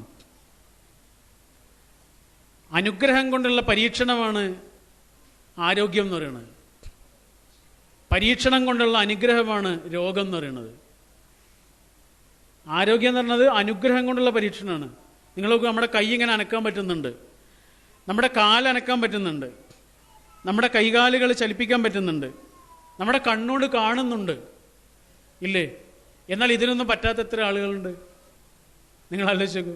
നമുക്ക് കണ്ണുകൊണ്ട് ഇങ്ങനെ കാണാൻ വരുന്നതാ, ഇവിടെ ഇരിക്കുന്ന ആളുകളൊക്കെ കാണുന്നു, നമ്മുടെ ഉമ്മയെ നമ്മുടെ ഉപ്പയൊക്കെ നമ്മൾ കാണുന്നു. പക്ഷെ ഇങ്ങനെ കാണാൻ പറ്റാത്ത 35,000-ലേറെ കുട്ടികൾ കേരളത്തിലുണ്ട് എന്നാണ് നമ്മുടെ സോഷ്യൽ വെൽഫെയർ മിനിസ്ട്രി പുറത്തുവിട്ട കണക്ക്. നിങ്ങൾക്കറിയോ? 35,000-ലേറെ വരുന്ന കുട്ടികൾക്ക് കണ്ണ് കാണൂല. അച്ഛനെ അമ്മയെ ഒന്നും കണ്ടിട്ടില്ലാത്ത കുട്ടികൾ, വാപ്പയെ ഉമ്മയെ അനിയത്തിയെ ഒന്ന് കണ്ടിട്ടില്ലാത്ത കുട്ടികൾ, രാവിലെ കിടക്കയിൽ നിന്ന് എഴുന്നേറ്റിട്ട് ഒന്ന് ബാത്റൂമിലേക്ക് പോകണമെന്നുണ്ടെങ്കിൽ ഒരു സഹായിയെ കാത്തിരിക്കുന്ന 100,000-ഓളം ആളുകൾ കേരളത്തിലുണ്ട് എന്നാണ് അതേ മിനിസ്ട്രി പുറത്തുവിട്ട കണക്ക്. 85,000-ലേറെ വരുന്ന ആളുകളുണ്ട്. എന്താണ് പറഞ്ഞത്? കിടക്കയിൽ നിന്ന് രാവിലെ ഒന്ന് എണീറ്റിട്ടേ ഒന്ന് ബാത്റൂമിലേക്ക് പോകാൻ കഴിയില്ല അവരെ കൊണ്ട്. നട്ടെല്ല് പൊട്ടിയ ആളുകൾ, പല കാരണങ്ങൾ കൊണ്ട് ക്ഷതം സംഭവിച്ച് കിടക്കയിലായിപ്പോയ ആളുകൾ. നിങ്ങൾ ആലോചിച്ച് നോക്കൂ, ജീവിതത്തിൽ എന്നെങ്കിലും ഒരിക്കൽ ഇങ്ങനെ ഒരാളെ നമ്മൾ പോയി കണ്ടിട്ടുണ്ടോയെന്ന്? ഒന്നും കൊടുക്കാനൊന്നല്ല, ഒന്നും നമ്മൾ കൊടുക്കണ്ട, നമ്മളൊന്ന് പോയി കണ്ടിട്ടുണ്ടോ എന്ന് ആലോചിച്ച് നോക്കും. നമ്മൾ ജീവിതത്തിൽ എന്തെങ്കിലും ഒരിക്കൽ ഇങ്ങനെ ഒരാളുടെ അടുത്ത് നമ്മൾ പോയിട്ടുണ്ടോയെന്ന്? എന്തിനാ രോഗികളെ പോയി കാണണമെന്ന് നമ്മുടെ ദീൻ ഇത്ര പറഞ്ഞു തന്നത്? രോഗികളെ പോയി കാണുന്നത് എന്തിനാണ് എന്ന് നമുക്ക് രോഗികളെ പോയി കാണുമ്പോൾ മനസ്സിലാവും. അത് രോഗികൾക്ക് വേണ്ടി പറഞ്ഞല്ല, അത് നമ്മൾക്ക് വേണ്ടി പറഞ്ഞാണ്. അത് രോഗികളെ പോയി കാണുമ്പോൾ നമുക്ക് മനസ്സിലാവും അത് നമുക്ക് വേണ്ടി പറഞ്ഞാണ്. ഹദീസുകളൊക്കെ നിങ്ങൾ എടുത്തു നോക്കൂ. സിയാറത്തുൽ മരീദ് എന്ന് കാണാൻ കഴിയില്ല. സിയാറത്തുൽ മരീദ് എന്ന് പറഞ്ഞാൽ രോഗികളെ പോയിട്ട് ഇങ്ങനെ നമ്മുടെ കൈ കെട്ടിയിട്ട് ഇങ്ങനെ പോയി നോക്കി കാണലാണ്, രോഗികളെ പോയി കാണലാണ്. പക്ഷെ അതല്ല ഹദീസിൽ പറഞ്ഞത്. ഹദീസിൽ പറഞ്ഞത് ഇയാദത്തുൽ മരീദാണ്. എന്താണ് ഇയാദത്തുൽ മരീദ്? രോഗികളെ ശുശ്രൂഷിക്കലാണ്. നമ്മൾ ചെല്ലുന്ന സമയത്ത് ആ രോഗിക്ക് എന്താണ് വേണ്ടത് അത് നമ്മൾ ചെയ്തു കൊടുക്കലാണ്. മരുന്ന് കൊടുക്കണമെങ്കിൽ നമ്മൾ കൊടുക്കലാണത്. അയാളെ എണീപ്പിക്കാൻ സഹായിക്കലാണ്, അയാൾക്ക് വേണ്ട സംഗതികൾ ചെയ്തു കൊടുക്കലാണ്. ഇതാണ് ഇയാദത്തുൽ മരീദ്. അപ്പം നമുക്ക് മനസ്സിലാവും നമ്മളൊക്കെ വലിയ അനുഗ്രഹത്തിലാണ് ജീവിക്കുന്നത് എന്ന്. അത് നമുക്ക് മനസ്സിലാകുന്ന എപ്പോഴാണ്? അനുഗ്രഹങ്ങൾ കിട്ടാത്ത മനുഷ്യരെ കാണുമ്പോഴാണ്. അതിനാണ് ഇങ്ങനെ പാവങ്ങളെ തേടിപ്പോകാൻ നമ്മുടെ ദീൻ നമ്മളോട് പറയണത്. അടങ്ങിയിരിക്കാൻ സമ്മതിക്കുന്നേ ഇല്ല ഒരു മുഅ്മിനിന്. അയാളുടെ ഈമാൻ അടങ്ങിയിരിക്കാൻ കഴിയില്ല. കാരണം ഈമാൻ അയാൾക്ക് ഉള്ളിലുണ്ട് എന്ന് അമലുകൾ കൊണ്ട് സത്യപ്പെടുത്തണം. അല്ലാതെ ഈമാൻ ഇങ്ങനെ ഉള്ളിലുണ്ടായിട്ട് കാര്യമില്ലല്ലോ. അയാളുടെ അമലുകൾ കൊണ്ടാണ് അയാൾ ഈമാൻ ഉണ്ട് തെളിയിക്കേണ്ടത്. അമലുകൾ ചെയ്യാൻ അത്രയേറെ അവസരങ്ങൾ തന്ന അള്ളാഹു നമുക്ക് ഒരുക്കി തന്നിട്ട് നമുക്ക് എങ്ങനെ അടങ്ങിയിരിക്കാൻ കഴിയുക? അതല്ലേ സ്വഹാബികളുടെ ജീവിതത്തിൽ നമ്മൾ വായിക്കുന്നത്. സ്വകാര്യമായിട്ട് അമലുകൾ ചെയ്യണവർ. ആരുടെയെങ്കിലും അംഗീകാരം കിട്ടാനോ പ്രശസ്തി കിട്ടാനോ നാളെ പത്രത്തിൽ ഫോട്ടോ വരാനൊന്നുമല്ല. അതിനൊന്നും അവർ പോകാറേ ഇല്ല. അങ്ങനെയുള്ളൊരു പരിപാടിക്ക് അവർ നിന്നു കൊടുക്കാറില്ല. ഉമർ റളിയല്ലാഹുവിൻ്റെ ഒരു സംഭവമുണ്ട്. അദ്ദേഹം പാതിരാത്രിയിൽ ഇറങ്ങി നടക്കും. അദ്ദേഹത്തിൻ്റെ രാത്രികളെ 3 തിരിച്ചിരുന്നു എന്നാണ്. ഉറങ്ങും, എണീറ്റിരുന്ന് നിസ്കരിക്കും, പിന്നെ സുബഹിൻ്റെ കുറച്ച് മുമ്പായിട്ട് വീട്ടിൽ നിന്ന് ഇറങ്ങും. എങ്ങോട്ടാണ് ഇറങ്ങുന്നത്? നാട് കാണാൻ വേണ്ടി ഇറങ്ങാണ്. പകൽ അദ്ദേഹത്തിന് സമയമില്ല. തിരക്ക് പിടിച്ച അദ്ദേഹത്തിൻ്റെ ഭരണം, അതിൻ്റെ തിരക്കിൽ അദ്ദേഹത്തിന് വേറെ ഒന്നിനും സമയമില്ല. അപ്പോൾ രാത്രി ഇറങ്ങും. പുലർക്കാലത്ത് ഇറങ്ങാണ് അദ്ദേഹം. ആ സമയത്ത് അദ്ദേഹത്തിൻ്റെ കൂടെ ഇറങ്ങാൻ വേണ്ടിയിട്ട് ആളുകൾ മത്സരിച്ചിരുന്നു എന്നാണ്, ഖലീഫയുടെ കൂടെ ഇറങ്ങാൻ വേണ്ടി. അങ്ങനെ ഒരു ദിവസം അങ്ങനെ ഇറങ്ങിപ്പോകുന്ന സമയത്ത് ദൂരെ ഒരു ചെറിയ കുടിൽ കണ്ടു. മിന്നാമിനുങ്ങിൻ്റെ വെളിച്ചം പോലെ ഒരു ചെറിയ വെളിച്ചം. ഉമർ റളിയല്ലാഹുവിൻ്റെ കൂടെ അസ്ലം എന്ന സ്വഹാബി ഉണ്ടായിരുന്നു. ഇവർ രണ്ടുപേരും ഇങ്ങനെ പോവാണ്. അപ്പോൾ ആ വീട്ടിലെത്തിയിട്ട് ആ വീട്ടിൽ അസ്സലാമു അലൈക്കും എന്ന് പറഞ്ഞു. സലാം വീട്ടുന്നില്ല.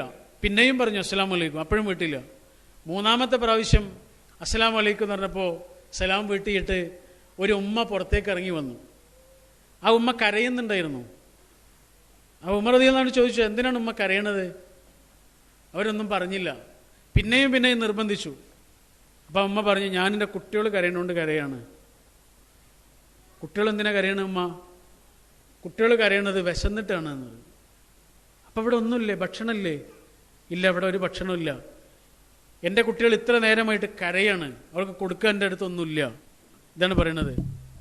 അള്ളാഹു തന്ന ഒരു ജന്മത്തെ, ഈ ജീവിതത്തെ എങ്ങനെയൊക്കെയാണ് നമ്മുടെ മുമ്പേ കഴിഞ്ഞു പോയ ആളുകൾ ഉപയോഗപ്പെടുത്തിയത് എന്ന് പറയാൻ വേണ്ടിയിട്ടാണ് ഞാൻ ആ സംഭവം പറഞ്ഞത്. അപ്പം ആ ഉമ്മ പറയാണ്, ഇത്ര നേരമായിട്ട് എൻ്റെ കുട്ടികളൊന്നും കഴിച്ചിട്ടില്ല. ഇത് കേട്ടപ്പോൾ ഖലീഫയായ ഉമറുൽ ഫാറൂഖ് റളിയല്ലാഹുവിൻ്റെ മനസ്സിൽ വല്ലാതെ സങ്കടമായി. അദ്ദേഹം കൂടെയുള്ള അസ്ലം എന്ന സ്വഹാബി അവിടെ നിർത്തി. എന്നിട്ട് അദ്ദേഹം വീട്ടിലേക്ക് പോവാണ്. ഉമർ റളിയല്ലാഹുവിൻ്റെ വീട്ടിലേക്ക് തിരിച്ചുപോയി. എന്നിട്ട് വീട്ടിൽ നിന്ന് കുറച്ച് ആട്ടപ്പൊടിയും ചപ്പാത്തി ചുടുന്ന കല്ലും കുറച്ച് നെയ്യും എടുത്തിട്ട് വീട്ടിൽ നിന്ന് ഇറങ്ങുമ്പോൾ അദ്ദേഹത്തിൻ്റെ ഭാര്യ ചോദിച്ചു, എങ്ങോട്ടാ പിന്നെയും പോണതെന്ന് ചോദിച്ചു. നിങ്ങൾ മടങ്ങി വന്നതല്ലേ, ഇനി പോവാണോ?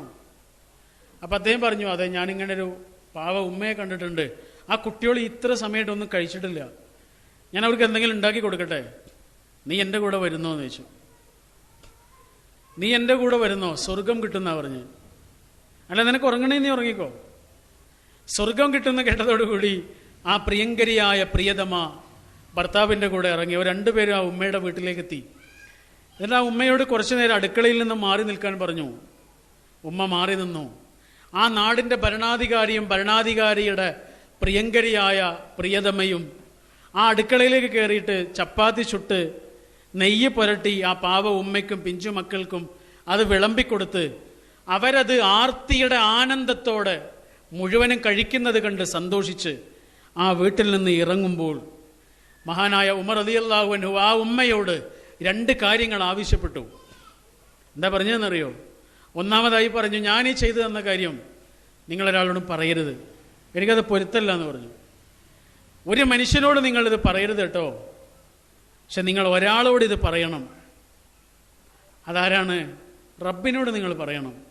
നിങ്ങൾ പ്രാർത്ഥിക്കുന്ന സമയത്ത് നിങ്ങൾ എത്ര വേണേലും പറഞ്ഞു.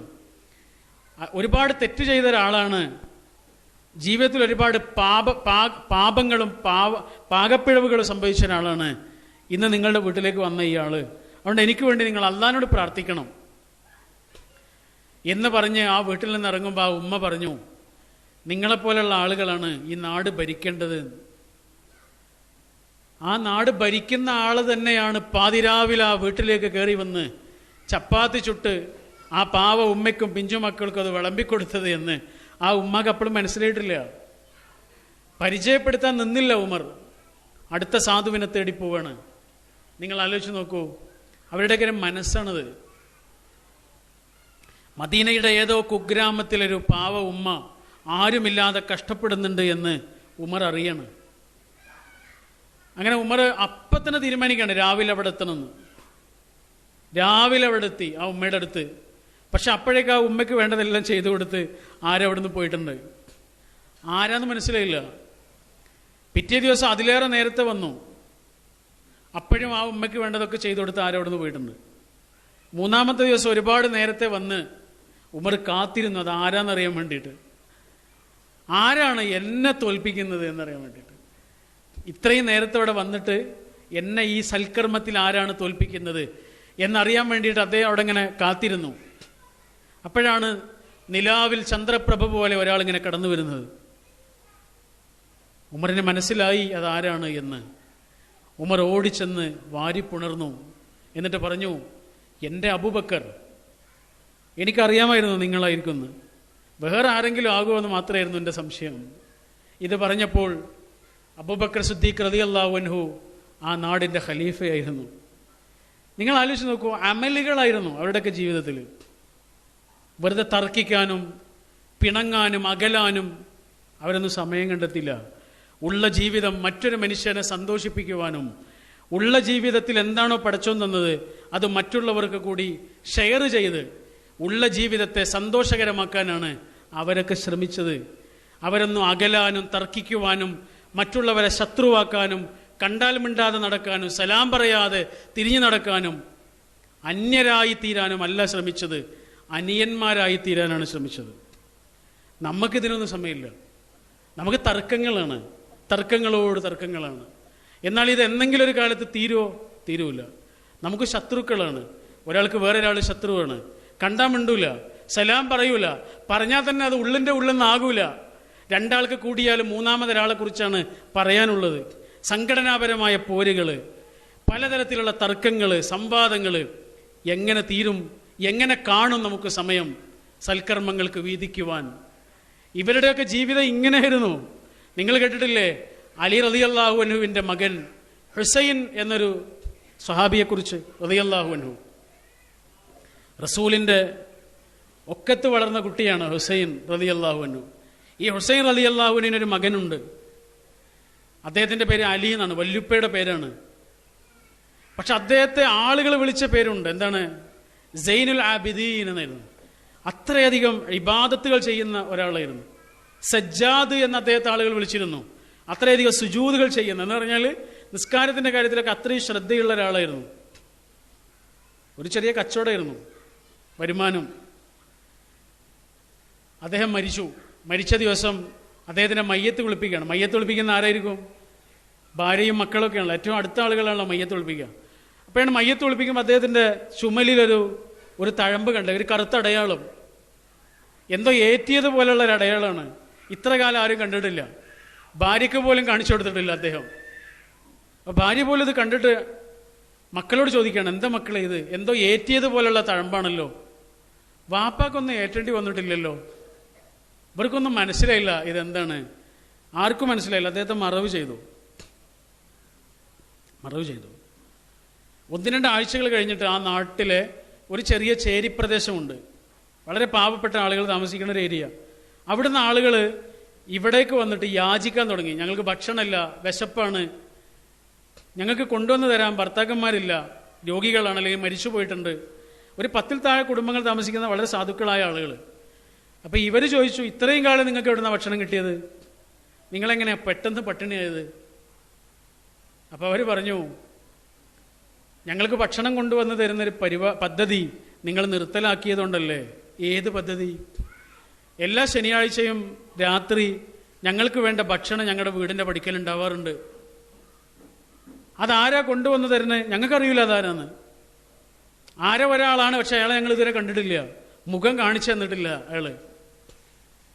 പക്ഷെ 1-2 ആഴ്ചയായിട്ട് വരാറില്ല ആ ആള്. 1-2 ആഴ്ചയായിട്ട് ആ ആളെ കാണാറില്ല. മനസ്സിലായില്ലേ? ആ തഴമ്പായിരുന്നത്. അയാളുടെ ജോലിയിൽ കച്ചവടത്തിൽ നിന്ന് കിട്ടുന്ന ചെറിയ വരുമാനത്തിൽ നിന്ന് മഹാനായ സൈനുൽ ആബിദീൻ എന്ന അലി ബിൻ ഹുസൈൻ ഇബിൻ അലി, താബികളിൽ വളരെ പ്രസിദ്ധനായ പണ്ഡിതനായിരുന്നു അദ്ദേഹം. അദ്ദേഹത്തിൻ്റെ കച്ചവടത്തിൽ നിന്ന് കിട്ടുന്ന ചെറിയ വരുമാനത്തിൽ നിന്നൊരു പങ്ക് ആ സാധുവായ മനുഷ്യരുടെ തൊണ്ട നനക്കാൻ അന്നവുമായി പാതിരാവിൽ ഒരാളെയും അറിയിക്കാതെ ആ ഭാണ്ഡവും പേറിയിട്ട് ആ വലിയ ഭാരവും ചുമന്നിട്ട് ആ പാവം മനുഷ്യരുടെ വാതിൽപ്പടിയിലെത്തിയ ആ ജീവിതത്തെക്കുറിച്ചൊന്ന് ആലോചിച്ച് നോക്കൂ നിങ്ങൾ. ഒരാളും അറിഞ്ഞിട്ടില്ലത്. അദ്ദേഹം മരിച്ചിട്ടാണ് അറിയണത്. അദ്ദേഹം മരിച്ചിട്ടാണ് അറിയണത് എന്ത്, ഇങ്ങനെ സൽക്കർമ്മം ചെയ്തിരുന്നു എന്ന്. നമ്മളെക്കുറിച്ച് അങ്ങനെ അറിയുന്ന ആലോചിച്ച് നോക്കൂ. നമ്മൾ മരിച്ചു കഴിഞ്ഞിട്ട് നമ്മുടെ ഭാര്യ അല്ലെങ്കിൽ നമ്മുടെ മക്കൾ അറിയാണ് എന്ത്, നമ്മൾ ചെയ്തിരുന്നൊരു നന്മയെക്കുറിച്ച്. എത്ര അഭിമാനം ഉണ്ടാവുക അവർക്ക്. നേരെ തിരിച്ചാണെങ്കിലോ, നമ്മൾ ചെയ്തൊരു തിന്മയാണ് നമ്മൾ മരിച്ചതിന് ശേഷം പൊളിയുന്നതെങ്കിലോ എത്ര അപമാനകരമാണ് അത് ആലോചിച്ചു. എന്ന് പറഞ്ഞാൽ നമ്മുടെ മുൻഗാമികളായ അവരൊക്കെ മറച്ചു വച്ചിരുന്നത് അവരുടെ നന്മകളായിരുന്നു. പലപ്പോഴും നമ്മളൊക്കെ മറച്ചു വെക്കാറുള്ളത് നമ്മുടെ തിന്മകളാണ്. ഇതാണ് വ്യത്യാസം. മറച്ചു വെച്ച നന്മകളാണ് നമുക്ക് വർദ്ധിക്കേണ്ടത്. ആരും അറിയാത്ത നന്മകൾ. കേരളത്തിലെ വളരെ പ്രസിദ്ധനായ ഒരാൾ, വളരെ സമ്പന്നനായ, കേരളത്തിലെ ഏറ്റവും വലിയ സമ്പന്നന്മാരിൽ ഒരാളായ ഒരാൾ പറഞ്ഞൊരു സംഭവമുണ്ട്. അദ്ദേഹത്തിൻ്റെ ഒരു പ്രഭാഷണത്തിൽ അദ്ദേഹത്തിൻ്റെ ഉമ്മ മരിച്ചു. ഉമ്മ മരിച്ച് 1-2 ദിവസം കഴിഞ്ഞിട്ട് ആ സങ്കടത്തിലിരിക്കുകയാണ് അദ്ദേഹം. ഉമ്മ എന്ന് പറഞ്ഞാൽ അദ്ദേഹത്തിൻ്റെ ജീവിതത്തിൽ ഏറ്റവും പ്രധാനപ്പെട്ട ഒരാളാണ്. അതുകൊണ്ട് ഉമ്മാൻ്റെ മരണം അത്രയും അദ്ദേഹത്തിന് ഷോക്കായിട്ടുണ്ട്. അങ്ങനെ വീട്ടിലിരിക്കുകയാണ്. അപ്പോൾ ആ സമയത്തൊരു അമ്മ വന്നു ആ വീട്ടിലേക്ക്. അമ്മയ്ക്ക് എന്തായാലും ഇയാളെ കാണണം. അപ്പോൾ ഇയാൾ വിചാരിച്ചത് എന്തെങ്കിലും സഹായം ചോദിക്കാൻ വേണ്ടി വന്നതാണ്. അങ്ങനെയാണ് വീട്ടിലേക്ക് കൂടുതൽ ആളുകളും വരല്.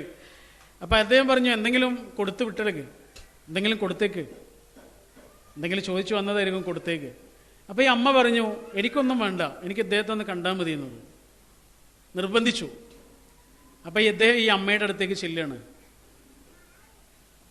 അമ്മ ചെയ്യണം എന്താണെന്നറിയോ? അമ്മ ഒരു വള ഇയാൾക്ക് കൊടുത്തു. ഒരു സ്വർണ്ണ വളയാണ്. അപ്പം അദ്ദേഹം ചോദിച്ചു, എനിക്കെന്തിനാണ് അമ്മ ഈ വള?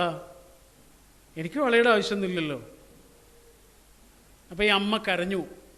എന്നിട്ട് പറഞ്ഞു, ഇത് നിങ്ങളുടെ ഉമ്മയുടെ വളയാണ്, നിങ്ങളുടെ ഉമ്മ എനിക്ക് തന്നതാണ്. എൻ്റെ പേരക്കുട്ടിയുടെ കല്യാണം ഉള്ള സമയത്ത് ഞാൻ പൈസക്ക് വല്ലാതെ കുടുങ്ങിയ സമയത്ത് ഞാൻ ഇവിടെ വന്നു.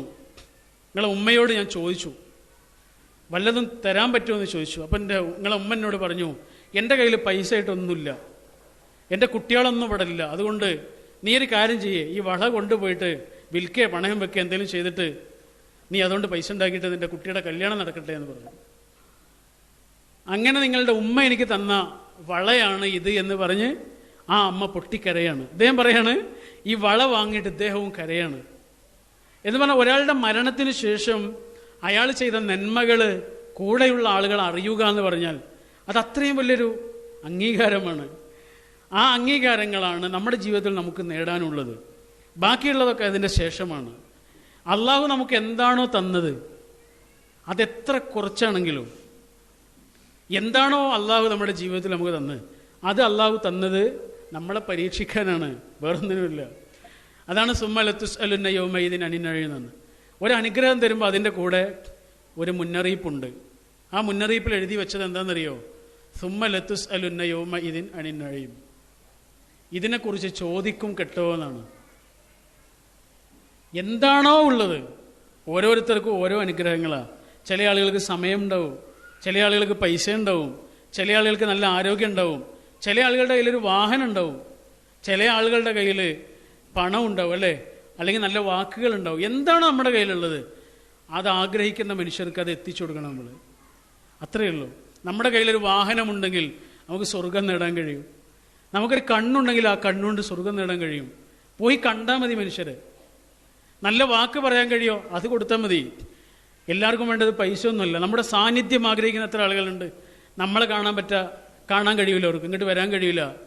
അപ്പം നമ്മൾ അങ്ങോട്ട് ചെല്ലുന്നു, അവരുടെ മനസ്സനുഭവിക്കുന്നൊരു സന്തോഷം എത്രയാണ്. ഇതൊക്കെയാണ് ഈ ജീവിതത്തിൻ്റെ ലക്ഷ്യം എന്ന് പറയുന്നത്. അപ്പോൾ കറയില്ലാത്ത സത്യവിശ്വാസവും ആ സത്യവിശ്വാസത്തെ സാക്ഷ്യപ്പെടുത്തുന്ന നല്ല അമലുകളും കൊണ്ട് നമ്മുടെ രാവുകളും നമ്മുടെ പകലുകളും ധന്യമാകട്ടെ എന്ന് മനസ്സിൻ്റെ ആഴങ്ങളിൽ നിന്ന് പ്രാർത്ഥിച്ചുകൊണ്ട് ഞാൻ എൻ്റെ വാക്കുകൾ അവസാനിപ്പിക്കുന്നു. നമ്മുടെ ജീവിതത്തിൽ നിന്ന് വന്നുപോയ പാളിച്ചകളിൽ നിന്ന്, പാപങ്ങളിൽ നിന്ന് ജഗന്യന്താവായ രക്ഷിതാവേ, ഞങ്ങൾക്ക് നീ പാപമോചനം നൽകി അനുഗ്രഹിക്കണമേ. ഞങ്ങളിൽ നിന്ന് പലതുകൊണ്ടും വിഷമങ്ങൾ അനുഭവിക്കുന്നവരായ ആളുകളുണ്ട്. രോഗങ്ങൾ കൊണ്ട്, വാർദ്ധക്യം കൊണ്ട്, മക്കളില്ലാത്തത് കൊണ്ട്, മക്കളുടെ പലതരത്തിലുള്ള പ്രയാസങ്ങൾ കൊണ്ട്, കടങ്ങൾ കൊണ്ട്, സങ്കടങ്ങൾ കൊണ്ട്, ജീവിതത്തിലെ പലതരത്തിലുള്ള സങ്കീർണമായ ദുഃഖങ്ങൾ കൊണ്ട് ഒക്കെ വിഷമം സഹിക്കുന്ന ആളുകൾ നമ്മുടെ തോളോട് തോള് ചാടിയിരിക്കുന്നുണ്ട്. അള്ളാഹുവേ, അവർക്ക് നീ ആശ്വാസം നിറഞ്ഞ പരിഹാരം പ്രദാനം ചെയ്യണമേ. നമ്മളിൽ നിന്ന് വേർപെട്ടു പോയിട്ടുള്ള നമ്മുടെ വല്യുപ്പമാർ, വല്യുമ്മമാർ, ഉമ്മമാർ, ഉപ്പമാർ, ഗുരുനാഥന്മാർ, പ്രിയപ്പെട്ടവർ, അള്ളാഹുവേ, അവർക്കെല്ലാം അവരുടെ പാപങ്ങൾ പുറത്തു കൊടുത്ത് അവരെയും ഞങ്ങളെയും നിൻ്റെ ഉന്നതമായ സ്വർഗാരാമങ്ങളിൽ ഒരുമിച്ച് കൂട്ടണമേ. അല്ലാഹുമ്മ സല്ലി വസല്ലിം അലാ നബീക മുഹമ്മദിൻ വ ആലിഹി വ അസ്ഹാബിഹി വസല്ലം. അസ്സലാമു അലൈക്കും വറഹ്മത്തുള്ളാഹി.